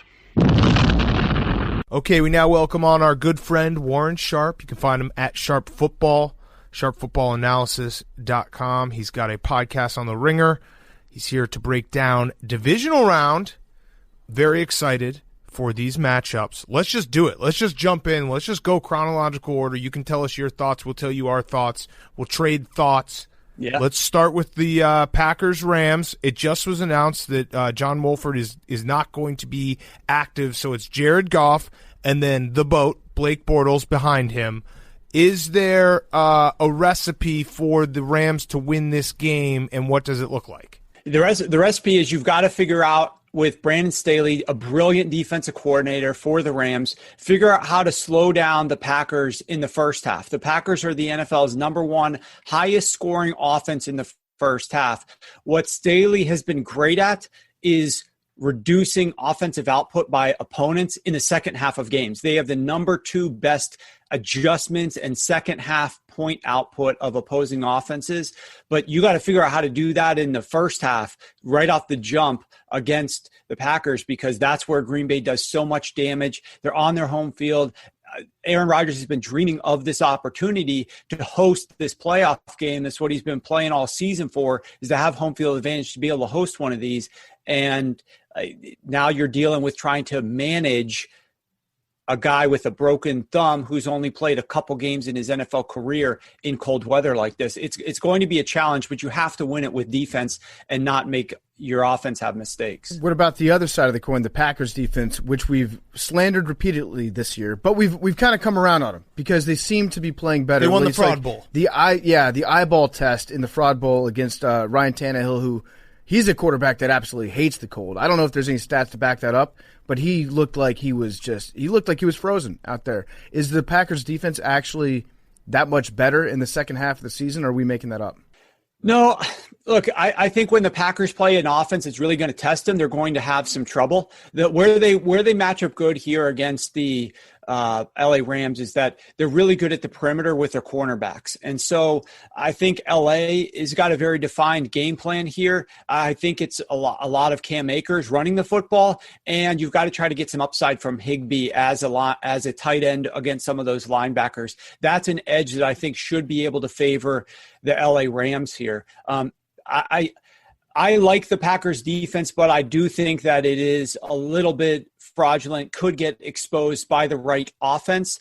And I just don't know if this is the right team to do it. I think this easily could be a Rams cover and a game that sits right around like 26-20, possibly somewhere in that neighborhood. I think the point spread is pretty good with this one. There is the potential that the Packers get out pretty quick in this game, and you definitely can't have that happen because this really is one of those first quarter games. If Aaron Rodgers puts up 10 to 13 points to 14 points in the first quarter. I mean, you don't want Goff sitting back there, dropping back over and over and over. We now know, as you mentioned, his Walford, his backup is not going to be in there. So it could be Blake Bortles who enters into the game. But I just think the Rams have to figure out a way to keep this game close through the first quarter. Do you think, is there anything with, Vic Fangio obviously coached defense for the Bears. Brandon Staley is a disciple of Vic Fangio. Is there like a sharing of ideas in those situations where it's like, hey, how do we stop Aaron Rodgers? And can you even? Like, is this a situation where the Rams can go in and reasonably hope that they could maybe keep the Packers to 17 points? Because I feel like that's, like, for the Rams to win this game, the Rams aren't going to score more than 24 points, so they got to kind of keep the Packers to 17, 20, 21, somewhere in that range, right? Yeah, I think that would be tough, especially at home for Green Bay to only have that level of output, because you look at the Rams defense and the best elements of their defense, what they've been able to win the most with. And it's Jalen Ramsey and it's Aaron Donald, right? Those are your two studs. And the Packers have the NFL's best graded center in Corey Linsley to go up against Aaron Donald. And we don't even know how long in this game Aaron Donald might be able to last. We certainly know that he's going to start the game. But if he takes another shot to those ribs or something else happens or pops or who knows what is going on right there, he might miss some time in the second half of this game. I don't know. I hope he doesn't, but it's a possibility. But you have a great matchup if you're the Packers to stop one of the biggest elements of the Rams offense. Now, I don't think that Lindsey's going to be able to stop him, but at least try to slow him down. It's better to have the best center playing the sport right now than it is like the 13th best or 15th best. So at least that's favorable to the Packers from that perspective. And then you've got Davante Adams, who excels using his footwork. And that's the key thing. I know they're going to talk about it time in and time out on the broadcast. He uses his footwork to gain separation. He doesn't try to overpower with his hands against a guy like Jalen Ramsey. And Jalen Ramsey's had some success against guys who try to outmuscle him at the line of scrimmage. And I don't think Davante Adams is really going to do that. I'm also really intrigued to see how they move Davante Adams around and what that causes to happen for the rules of Jalen Ramsey and where they line him up. I like this defense. I will say, having spoken with coaches, like, I don't think Vic Fangio would feel comfortable reaching out to Brandon Staley, be like, hey, here's some thoughts that I have for you on this game. I think if it's going to happen, if there was some of that communication, it would come when Brandon Staley floats a little note out to Vic and say, any thoughts on the matchup this weekend? And then you might get a little bit of a discourse there. So I'm not quite sure where that would go, but it's definitely going to be important to try to figure out a way to slow down Aaron Rodgers, but I think expecting that you can limit him to 17 points is relatively unreasonable, in my opinion. I love the narratives about the disciples. I just love any disciple conversation. And the big disciple conversation this game, obviously, is going to be McVay and LaFleur.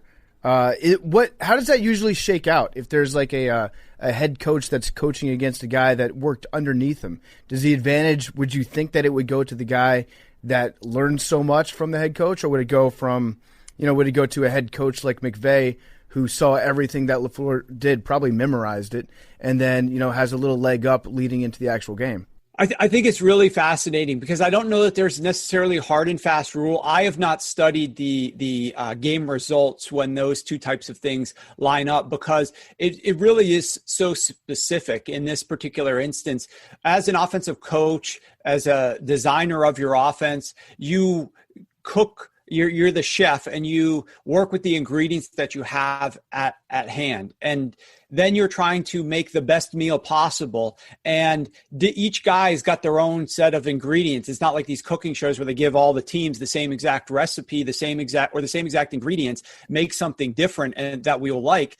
It's you got totally different sets of ingredients here. So, I think that there's going to be a little bit of familiarity like that you could share with your defensive coordinator. Like, hey, I know he likes to use this. I know he likes to do that. You might have a little bit of familiarity with Matt LaFleur. Like, hey, I've seen Jared Goff and he struggles with this a little bit. But I think there's a cat and mouse game associated with it, but I don't know if there's a definitive edge for the master or his pupil. So what would you say, looking at the difference between LaFleur and McVay? Because a lot of times, in my dumb brain at least, I'm like, oh, that's LaFleur. He's just McVay with darker hair, and he was hired to be like the next McVay during that whole coach offseason hiring spree. So, like, what does LaFleur do differently? What are the notable differences in his offense as opposed to what Sean McVay tries to do?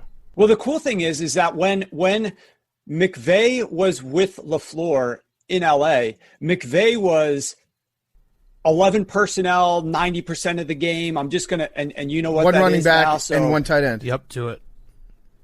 Yeah. And Yeah. so Nailed they it. spread the field with wide receivers constantly. And that's what they were using up through that 2018 Super Bowl that they lost to the Patriots. But when LaFleur goes and leaves and goes to Tennessee, he's got Derrick Henry. He's got Marcus Mariota. He's doing totally different things with the offense. They aren't using 11 wides. They aren't doing the same types of things that Sean McVay was using with the Rams back in 2018. But then Matt LaFleur comes to Green Bay, and guess what also has happened now is that Sean McVay is no longer, he's learned from the 2018 and 2017, they were also using the three wides all the time. He's learned from that. Now they're using more two tight end sets to help protect Goff, because Goff is terrible under pressure. That's going to be a key element to this game, is the pass rush that Green Bay can get in there. So even Sean McVay's offense, it looks a little bit different. They're saying still the same principles and same concepts, but I mean, the game that we remember from Sean McVay that was just like, holy cow, this is one of the best games we've ever seen, was the game against the Rams versus the Chiefs, where it was like 54-50. It wasn't supposed to be, I think, in Mexico, but then it got moved back to LA, and they played this massive shootout on Monday Night Football, and it was incredible to watch. And there was a lot of deep passes that the Rams were throwing down the field. It was a constant 11 personnel. Now they're not even throwing the ball deep down the field anymore. They're hardly ever throwing. The Rams hardly ever throw deep. They're using a lot more 12. But the principles of using the run to set up play action and open the game off of that, both of these guys like to utilize that. Both of these guys like to have that. But, I mean, there's night and day differences that each of these coordinators have and play callers have with the ingredients specifically at quarterback and specifically in this game. Aaron Rodgers throws deep at the highest rate in the NFL. The Rams are one of the best defenses at stopping deep passes. Jared Goff doesn't throw the ball deep hardly at all. So, I mean, there's a lot of interesting angles from that perspective. All right, so Saturday night, I think it's a game that everyone's looking forward to the most this weekend. The Ravens and the Bills. It feels like whoever wins this game has a very decent chance of going to the Super Bowl. Maybe it's the Chiefs, maybe it's the Browns. We'll get to that in a second. What is the I looked at last week and I was like, damn, the Ravens defense was humming at a different level that they have been at for a while. Like, so are they able to stop a dynamic offense like the Buffalo Bills? And how is that going to look when, the Bills weren't perfect on Saturday against the Colts? So are they going to be able to kind of clean some of that stuff up? So a lot of elements to this game, but on that side of the football, I have a lot of respect for the Ravens defense. I do think it's going to be a difficult matchup. The difference between this matchup and, let's say, when Brian Daboll and the Bills went up against the Chargers or the Steelers with the Ravens defense is that in the Chargers, it's like, okay, we got to make sure that Joey Bosa doesn't wreck our game plan. With the Steelers, it's like, okay, let's make sure TJ Watt and Cam Hayward don't wreck our game plan. Getting pressure from those guys could derail some things. And Brian Daboll was able to come in after the first series or two where they started a little bit slowly and made some adjustments. And then the offense started humming after that. In this game, there isn't one guy or one or two guys that really stand out for the Ravens. I mean, like Matthew Judon, they got guys who have a few more sacks than others, but there's not that guy that's just like, oh God, we got to make sure. It's the scheme of Wink Martindale, and it's the pressure rate. They blitz at the number one highest rate of any team in the NFL. And it's the ability to send sim pressures, which are like, we stand at the line of scrimmage and there's 6 of us. And 2 of us are going to drop out. You don't know which is going to come. Or 5 of us are going to rush, and 1 of us is going to drop out. And you don't know which is going to come. So they're simulating that all the guys are coming. So the line has to figure out what are we going to do, and then the Ravens drop back. That is like one of the better adjustments that defenses can use against offenses to try to slow them down. Like offenses use pre-snap motion and play action to try to get extra information before the snap or fake the defense after the snap to gain an even better edge by getting guys out of position with play action where the defense thinks it might be a run, but it's actually a pass. With sim pressures, the same exact concept happens where the offense thinks the line thinks I'm blocking these guys. The quarterback thinks I might have pressure from this side, so I got to look for my hot routes. And then it's not, after like a second, it's not what you thought it was going to be. Mm-hmm. So there's definitely going to be a challenge for the Buffalo Bills offense to try to figure this out. Two things that we know, though. I mentioned that the the Baltimore Ravens have the number one highest blitz rate. Josh Allen is phenomenal against the blitz. He's faced 8 top 10 blitz-heavy teams in the NFL so far this season. So he's faced teams that like the blitz, though nobody blitzes at the rate of the Ravens. And he's done well against the blitz, just the blitz. But there's a difference between a blitz and pressure. Pressure means the blitz is getting home, or you could be pressured even if they didn't blitz. And Josh Allen has massively bad splits when he is being pressured. So the whole framework of the Bills offense needs to be get the ball out of Josh Allen's hands before the pressure reaches him, because under pressure, he's not good. Without pressure, he's great. And if he can diagnose a blitz before it gets to him and before he's pressured, he's great as well. So you just got to figure out the right types of personnel groupings, which there are some that work better against the Ravens than others, which the Ravens have not had much success getting pressure against. Use those a little bit more often and try to get the ball out of Josh's hand. And the biggest thing here to guys for me in this game is it's imperative that the Buffalo Bills start quickly and put up points. You must make Baltimore go into halftime down 7 to 10 points and thinking, man, we've got to throw the ball more in the second half. We've got to take the ball out of Lamar's hand. We've got to make an adjustment. And they have to be sitting there in that locker room at halftime, making some of those adjustments to use more 11 personnel or more drop back passing game from Lamar. If the Bills keep the Ravens in the game, or if the Ravens have a lead here, they're going to be able to run all second half against this defense, and that's a concern for me. What about the other side of it? What about the Buffalo Bills defense against offenses like the Ravens? I'm sure that there's no other team in the NFL that does certain things that the Ravens do offensively, but when they're going up against those, the fancy math personnel groupings that you keep very close tabs on, how does that defense fare in those situations? The thing with the Ravens is that they only have one really good wide receiver, and that's Marquise Brown, number 15. And the problem for them is that the Bills have one of the best shutdown corners in the NFL, Tre'Davious White. Most teams that the Bills go up against have a couple of comparable receivers. You're not really going to find another team in the NFL that has one guy who you should fear, who's got some speed, and the rest of the guys just kind of, like they don't throw the ball to them much. There's not much to do with them. So I'll be interested to see how the Bills deploy Tre'Davious White against Marquise Brown. Are they moving him? Is he traveling with Marquise Brown, or is he staying on his side, which is what he's done most of the season? But beyond any shadow of the doubt, the number one thing when you've got a corner like that who can guard Marquise Brown is we got to shut the run. Let's focus the rest of our efforts on stopping the run. And I think they had some success. If you go back and watch the 2019 game where Buffalo, a much worse version of Josh Allen, played the Baltimore Ravens, Baltimore struggled to run the football against this Buffalo Bills defense. Now, I do think Buffalo was a little bit better defensively in 2019 than they are in 2020, and there's going to be some edges. Buffalo ranks number 30 over the course of the entire season against explosive rushes. It means runs that gain 10 plus yards. So I think that there's going to be opportunities for the Baltimore Ravens to have some of these big explosive runs on the ground. And Buffalo may struggle against it. They've gotten a little bit better of late, but they still may struggle against that. But I think that Mark Andrews is the key guy that you want to be looking at to have a big game for Baltimore. I think regardless of what Buffalo ends up doing, they stink covering tight ends. So I think Mark Andrews is going to have a big game here from a yardage perspective, possibly a touchdown perspective too. I just think he's going to have a good game here. But it'll be interesting to see if the weather is bad. I mean, The weather forecast is all over the place, and we know that we got surprised against the Pittsburgh Steelers with some lake effect snow flurries in that game that weren't being predicted 3 hours beforehand. And so that was certainly a big shock to us.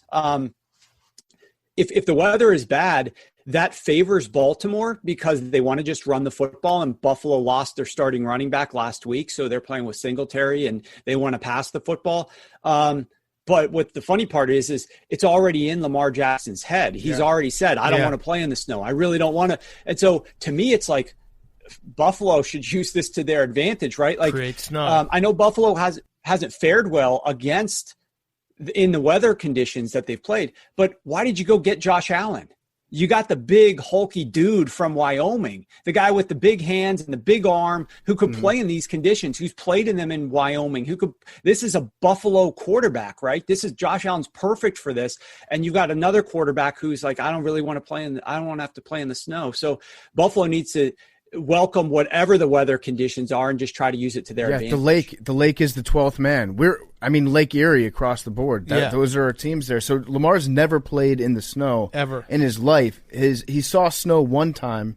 Is this going to be the coldest game he's ever played in as well? I think it might be. I know he played in Buffalo last year. There was I think the Chargers Baltimore playoff game a couple years ago was super cold. Remember that? Yeah. Yeah, I think Lamar obviously didn't have a very good game in that game. That's when they lost, and the Chargers used a deployment of like 6 linebackers or 6 DBs rather, and got rid of some D linemen. I don't know that it will be the coldest because I do think that the game time temps are going to be around like 35 to 36. It's going to feel a little bit colder, and then it's just a matter of whether or not there is moisture in the air and whether it ends up coming down as rain or a little bit of snow or some mix therein. But I don't think it will be his coldest, but he's already talking about it, so he's thinking about it. Yeah, that game had pretty big wind gusts and was I'm looking at it right now. That was where everybody was like, do we put Joe Flacco in at halftime? Yeah, it wasn't that cold, but it wasn't like nice out. I just want to say one thing about Buffalo last week. So Buffalo last week, one big thing that's not getting as much attention that should get more attention is Buffalo's average starting field position in the first half of that game. Like it or not, before I started talking to different guys around the league, I just wanted offensive coordinators to, even if they're backed up on their 10 or their 15 or their 5, to just call what they need to call, like to move the ball, call the most efficient stuff anyways. But there is an extreme tendency. It's hard to call the best stuff. It's hard to call all these creative plays down there backed up where that a small mistake will result in immediate points for the other team. And look at where Buffalo starts this game last week in the first half against the Indianapolis Colts. They have drives starting at their own 3-yard line, 4-yard line, 6-yard line, 11-yard line, and 15-yard line. And that's it. That's their entire offensive series in the first half of the game. They marched 2 of those drives, 85 yards and I think 96 yards down for touchdowns. Okay, which takes a lot of the clock to do and is very difficult to do. But for the most part, they're staying backed up and they're giving the Colts good field position. And the Colts, if they called better plays offensively, if Frank Wright was a little bit more aggressive in certain situations, I think that they end up scoring more points. So I'm not going to sit here and say like, well, the Bills should have won by an even larger margin because the Colts made some mistakes offensively. They had good field position. They didn't take advantage of it themselves. But I do think that right now, the thought process of Buffalo is, man, they probably should have lost that game last week to the Colts. And then the thought process of the Ravens is like, man, they had a really good game down in Tennessee. They were able to exercise the demons, so to speak. Lamar won his first game. They were able to stomp on the logo and get revenge. But I do sit here and question, like John Harbaugh says that was his favorite game, his best win of his entire coaching career. I don't know if you guys heard. He said it's the best win of his entire career, right? Like that particular win. And you're playing one of the worst defenses in the entire NFL. The Titans have one of the worst defenses. But for like that Lamar pass play where he drops back and then scrambles for 50-plus yards, like incredible run, scoring that massive touchdown, what really does your offense do the entire game? Yeah. And you had a lot of help on the other side of the ball because of Arthur Smith, and this is something I've been saying on your show each time that I come on and we talk about the Titans. Stop running the ball on first downs in the first quarter of the game. I know you love Derrick Henry, but when the defense is stacking the box and you're not having efficient gains on those run plays, adjust. Throw the football, use some play action, then go back to the run later. And he came out on 10, Arthur Smith did, the offensive coordinator for the Titans, on 10 first downs in the first half and ran the ball on 8 of them. And they were getting like 2.7 yards per carry or something. And the Ravens, you look at the next-gen stats, they were stacking the box on those plays, and the Titans never adjusted. So I think the Bills will adjust. You can guarantee Brian Daboll is going to adjust if to whatever Wink throws at him. I think it's going to be a fascinating game. It's really hard to pick a winner. I can tell you sharp action has been on both sides of this game. When the line opened a little bit higher, they grabbed Baltimore. When the line got down to like -1.5, they grabbed Buffalo. They laid it with Buffalo. So there's a couple of really, really sharp groups with a lot of storied success in the sports betting, like the part of the space that I live in, like behind the scenes, that are on opposing fronts on this game. So we actually had Andrew Hawkins on the show as well. We always do 2 guests on Friday. So we talked a ton about the Browns and Chiefs. So let's skip that game and go to Bucs Saints. I love the Bucs. Tell me why I'm either an idiot or I'm the smartest man alive, and my bet on the Bucs is going to win.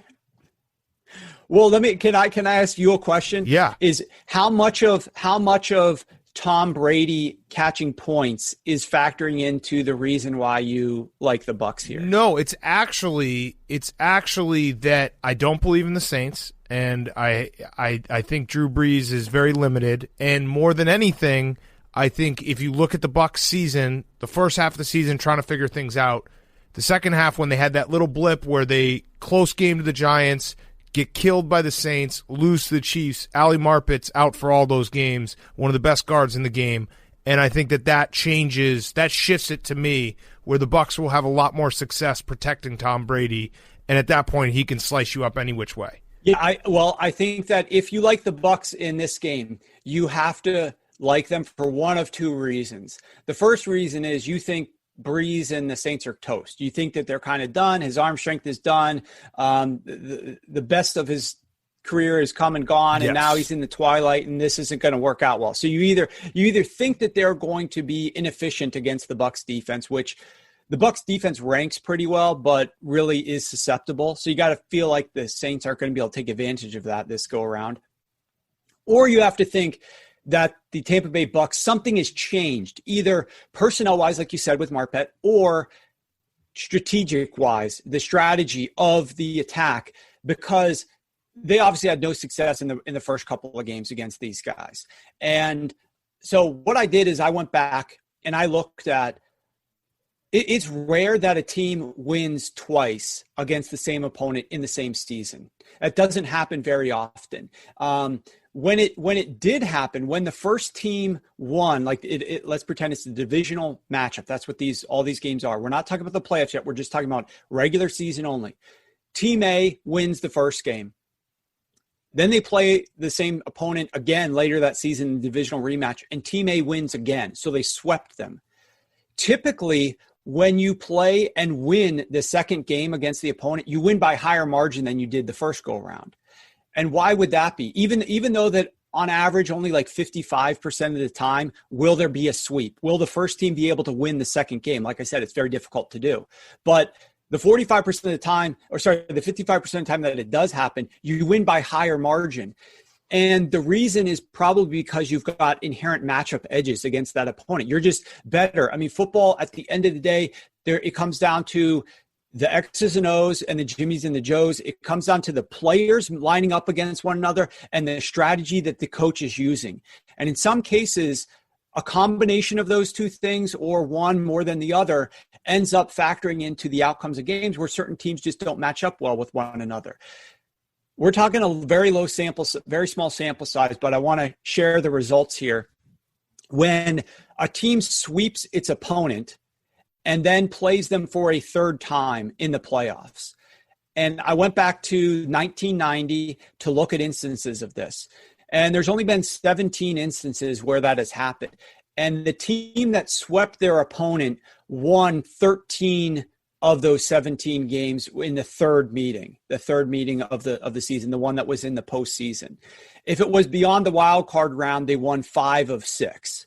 And and they won by pretty large margins. And it again speaks to the fact that like this one team may just have this inherent matchup edge or coaching advantage, personnel advantage over their opponent, which you can say everything you want. Well, we don't want to get swept by them. We don't want to lose a third time. We're going to make all these adjustments, which is helpful. When you lose a game, you tend to make more adjustments when you play that same team again. Team that wins says, let's just do the same stuff.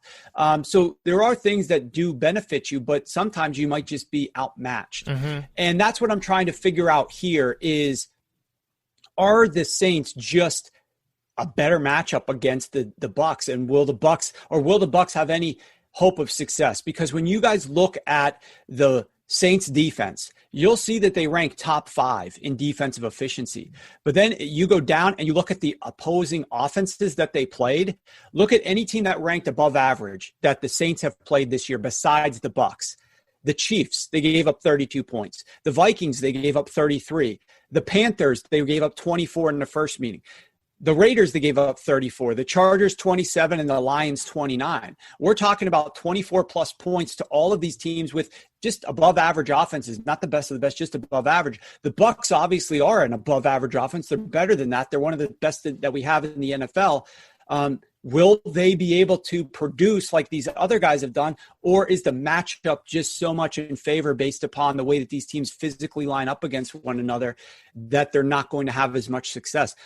It's a tough game. I mean, I'll just tell you that it is a tough game to bet. Yeah. So, what's in terms of this matchup and the coaches in particular? You find something about like every coaching matchup that you tend to get upset about sometimes on Twitter. Like, this guy should have been doing this. He did this all season, and he's doing it again right now, and it's costing his team. In terms of Bruce Arians or Sean Payton, what do you get pissed off about when it comes to those coaches? Is there one thing in particular that's like a pet peeve with those guys? 100% this season with Bruce Arians and Byron Leftwich, because I think they're both working on the offense. I think Byron is actually the one calling in the plays, but it's some of Bruce's philosophies in there as well. And it's their run rate on first downs, on early downs. I mean, I will just tell you this. The Bucs got lucky that they had success running the football last week against Washington because they called a very high rate of run plays in that game. Maybe they were trying to keep Tom Brady away from the pressure, ended up not having as much pressure. Their O-line did a very good job. They should have been throwing the football a little bit more often. But I looked back at the first 13 games of the season for Tampa Bay, and they had one of the higher run rates in the NFL, an above average run rate, and the worst production on these runs on first downs in the first half of games. Literally number 32 in the NFL yards per carry on run plays. They had their bye week. They play Minnesota out the bye. You remember that game? The poor old Minnesota kicker shanks a bunch of field goals, and the Bucs end up winning that game by a margin, but the game was a little bit closer than that, but for those misses. They come back their last 3 games of the regular season, Tampa does, against the Falcons twice and the Detroit Lions, and they go 68% pass on these first down plays in the first half of games. I'm like, oh my God, they turned a corner. This is what we want. Why the hell did you bring Tom Brady to Tampa? You bring him to Tampa so that you can manage him. You hand off to Leonard Fournette so that you can have Byron Leftwich running the show and deciding what ends up happening with this team. No, that's not why you bring Tom Brady and Antonio Brown and Rob Gronkowski and all these pieces. You do it because you love Tom Brady. You think he's the key to get you over the hump. He gives you the best chance to win games. They came out last week, and if you go back and look at the film or just look at the data, they ran the ball on 58% of their first downs in the first half of the game. Way too high of a run rate once again. And I just feel like if they come into this game with a too high of a run rate on these first down plays, they could say whatever they want in terms of their reasoning. We're doing it to protect Tom Brady from the pass rush, or we just think it's a good game plan to be balanced. Whatever the reasoning is, the Saints have a much better run defense than Washington does. And those runs have a lower likelihood of seeing the success that they had last week. And that's going to be meaning more situations where Tom Brady is going to have to convert on third downs. Against Washington, he converted, I want to say, at a 60% clip at the beginning part of that game, averaged 10.8 yards per pass attempt. It's going to be very difficult for him to replicate those numbers against the New Orleans Saints defense. So bigger than anything to me, well, that's the pet peeve I have about Bruce Arians and Byron Leftwich. It's This is the playoffs. This is a game against Drew Brees, a team that you've played twice and lost to twice. Tom Brady goes out on his shield in this game, in my opinion. Let Tom Brady throw the damn ball on first down. We will win or lose because of Tom Brady, not because Byron Leftwich is a play-calling genius, right? That all of a sudden, oh my God, it's Byron Leftwich. He figured it all out. No. Tom Brady wins or loses this game. Let's not take that opportunity away from him by running Leonard Fournette too much. On the other side, it's very simple. It's just one man. It's one man that bothers me, and that's his usage of our old quarterback friend from BYU. I just don't understand the affinity that he has to Taysom Hill, and when he trots him in and throws off the game plan and the timing of it. I mean, if they bring him in the red zone against the Tampa Bay Buccaneers and he botches the play or in some capacity, I mean, I'm just going to lose my mind because I don't think the upside is there with Taysom Hill being involved in this offense. I would much rather have Drew Brees and Alvin Kamara either passing or running or throw it to Alvin Kamara rather than mixing in Taysom Hill. Now, I hope to God if I was backing the Saints here that Taysom Hill scores a bunch of touchdowns. I don't care at that point. Like if my money's on the Saints, I want him to do well. But if he screws things up in this game, like then that's on Sean Payton more than anybody else. Counterpoint, it's fun when he comes to the game. When Taysom Hill comes in and just stupid and it's fun and just runs face first into a linebacker, that's fun to watch. And maybe it's fun for his teammates too. Maybe his teammates are like, that was pretty fucking cool when Taysom just like put his head into that guy's shoulder pads and now he's going to be out for another like 15 plays until we see him again. Maybe his teammates are like, that's fun. Let's have fun on the next play. Then they score a touchdown from Drew Brees. It is fun. It is fun. You have to admit that. Warren, admit that it's fun. Just say it's unexpected. No. You don't know. I think the viewer. I will give you this. If you think it's fun to raise the level of variance on any outcome of a play such that it could be a boom, bust, or a highlight, then that's what you're going to get when you trot him out there and we don't really know what we're going to get. It could be great. It could be terrible. It could be a nice collision. Done. He could hurtle some dude. Yeah, I guess that's fun. Perfect. The Jameis win share. Come around. That's the sabermetric that we have wrapped around that. All right. Well, Warren, thank you as always. At Sharp Football. What? I have one last question. Yeah. Are there any props that you're fired up about? I want to lay some money on some props this weekend. Feels like a good prop weekend. It is. I think it should be a good prop weekend. Just give us one. Okay, I'll give you two, and they're tight ends, and we love talking about heavy personnel and tight ends with you guys. I like Travis Kelce. I think he's going to have a really big game against Cleveland Browns linebackers. And you guys covered that game in detail before. And I also like Mark Andrews. We talked about him before. I think he's going to have a big game as well. So boom. Mark Andrews and Travis Kelce should have some success here. Love it. All right. Well, thank you, Warren. Hopefully those hit so everyone can say thank you on Twitter. You're the best. We appreciate it, man. And we'll talk soon. Thanks, guys. Best weekend of the year for football. I can't wait. Yes. Let's go. Warren Sharp was brought to you by Liquid IV. Liquid IV is the best way to stay hydrated. I've been drinking 350 milliliters of water this week. No, 350 ounces. It's ounces of water this week.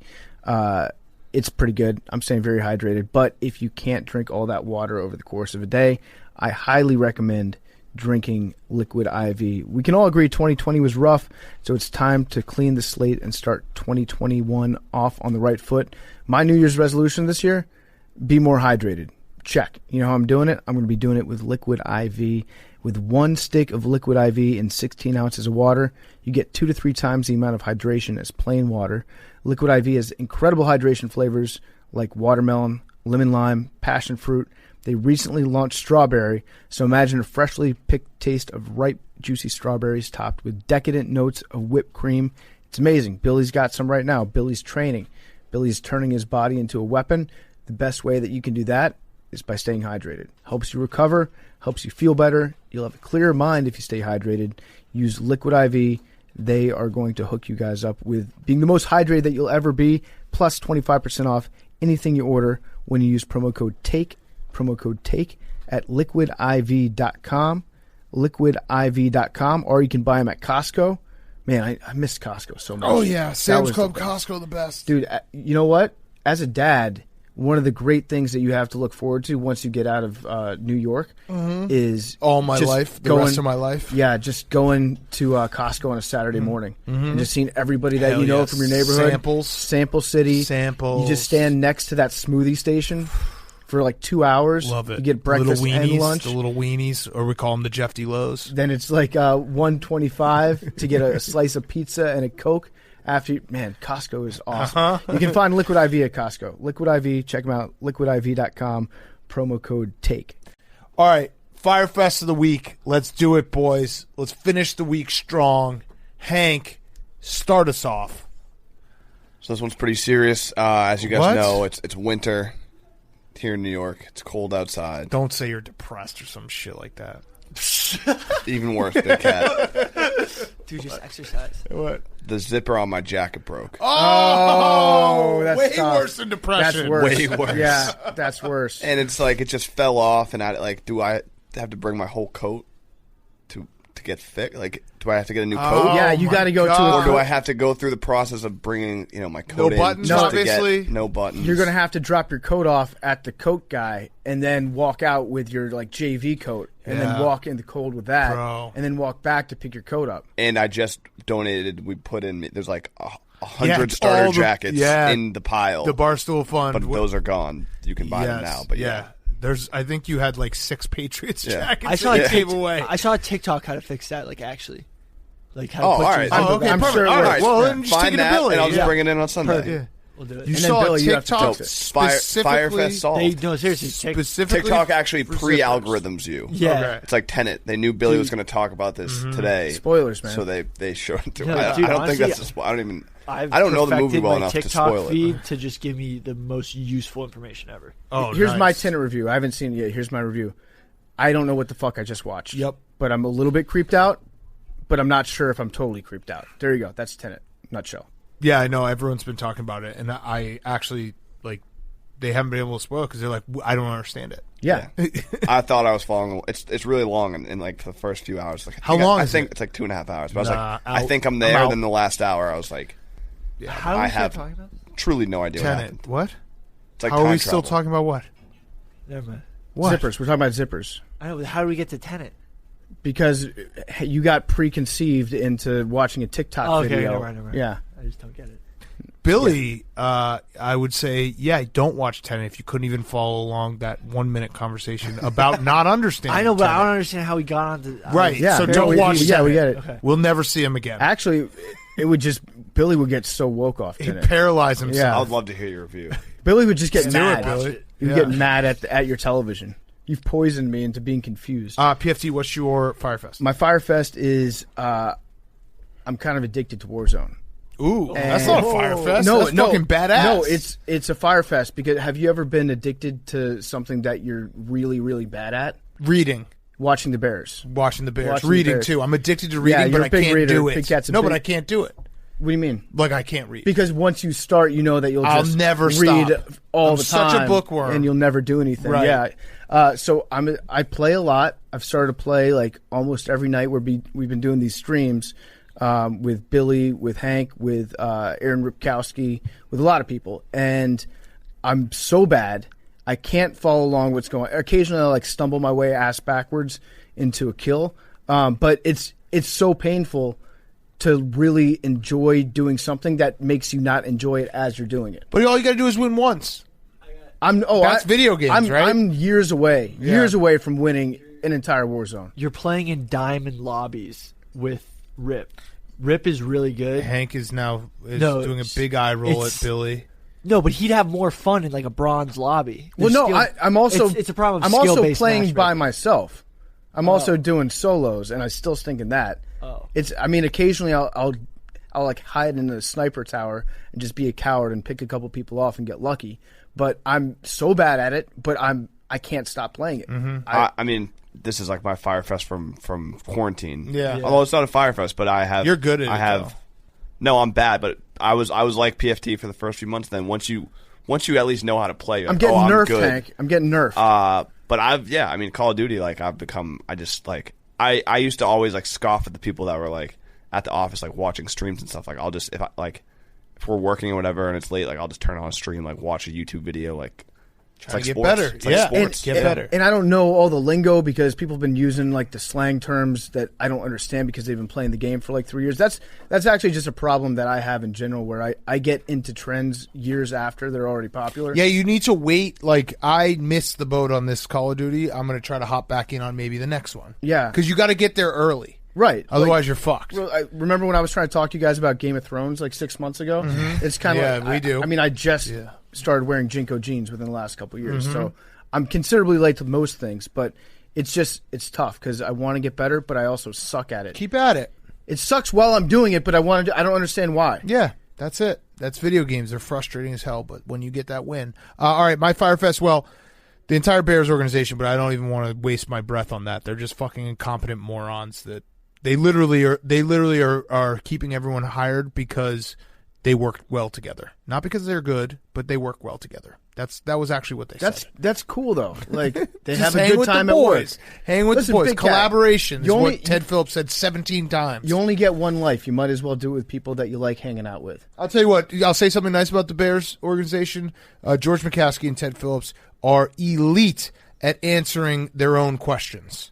Did we figure out the quarterback position? No, not really. That's it. That's like their whole thing. I mean, I did. Do we want to win more? Yeah. I love that quote when they said, we've done a pretty good job at everything except for finding a quarterback and winning games. Important. And winning games. They've been over 500 once in the last 8 years.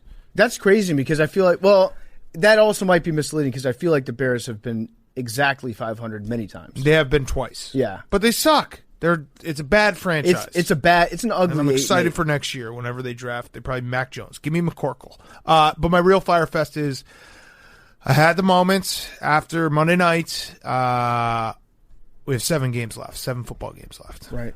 7 football games left. Once you get down to 7, it really kind of hits you, and you're like, "Ooh, this." Because I've just been all week. Like I think I even said when we're sitting at our desks, like on Tuesday at like 2:00, I was like, PFD, I'm ready for the divisional round. Like I was ready right then. That was when it hit me. Like, let's play these games right now.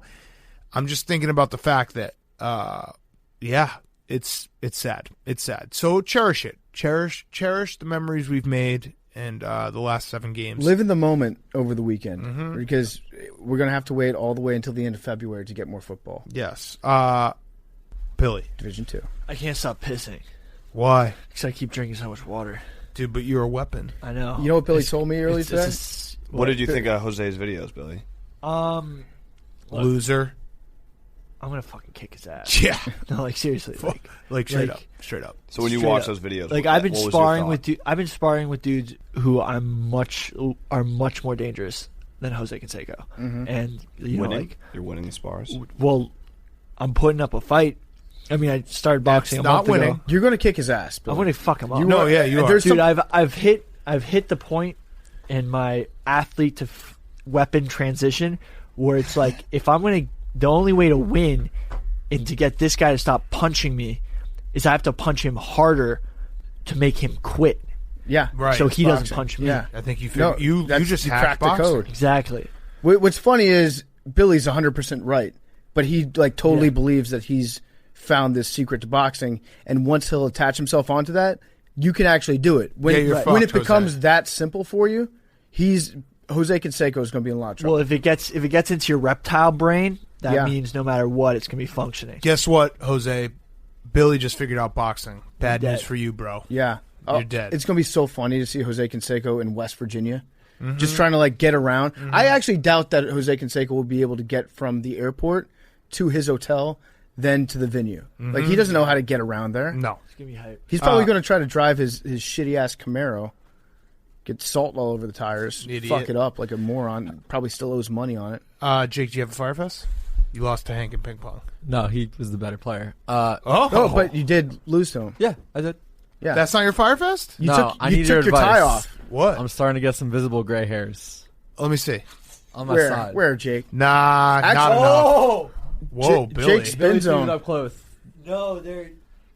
That's good for you. It totally depends. If it evens out everywhere, go with it. My problem is I have them just on my temples.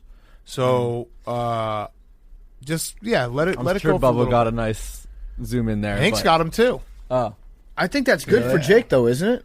Like being a real big J. Yeah, if you want to will speak look older, you'll authoritatively, get better jobs. I would actually dye my hair. This one. no, of course not. You've had better jobs than I realized that's such a cell phone. Yeah. Dude, you'll actually be with like real professionals, not like us.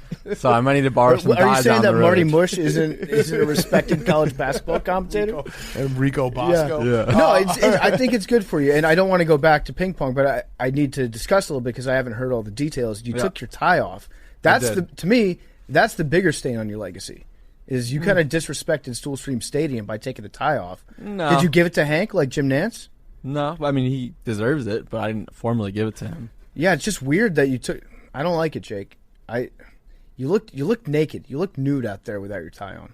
All right. Agreed. We'll see. All right. 100. 8. A group of frogs are called 18. What'd you say, Liam? I said 11. 8. 11. 43. A group of frogs is called an army. I saw that on Uber 24. Facts today as well. 24. Kobe. R.I.P. Kobe. Yeah. R.I.P. Love you guys. Also, Gritcoin is inflating at an unsustainable rate right now, so I'm having to control the outflow of it. You know what I should do? I should start issuing negative Gritcoins to people. Love you guys.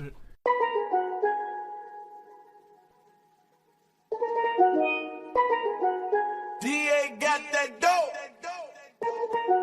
Talking away. No, I don't know what I'm to say. I'll say it anyway. Today's another day to find you shining away. I'll be coming for your love of day. Shining away. I'll be coming for your love of day. Take on me. Take me on. I'll be gone every day.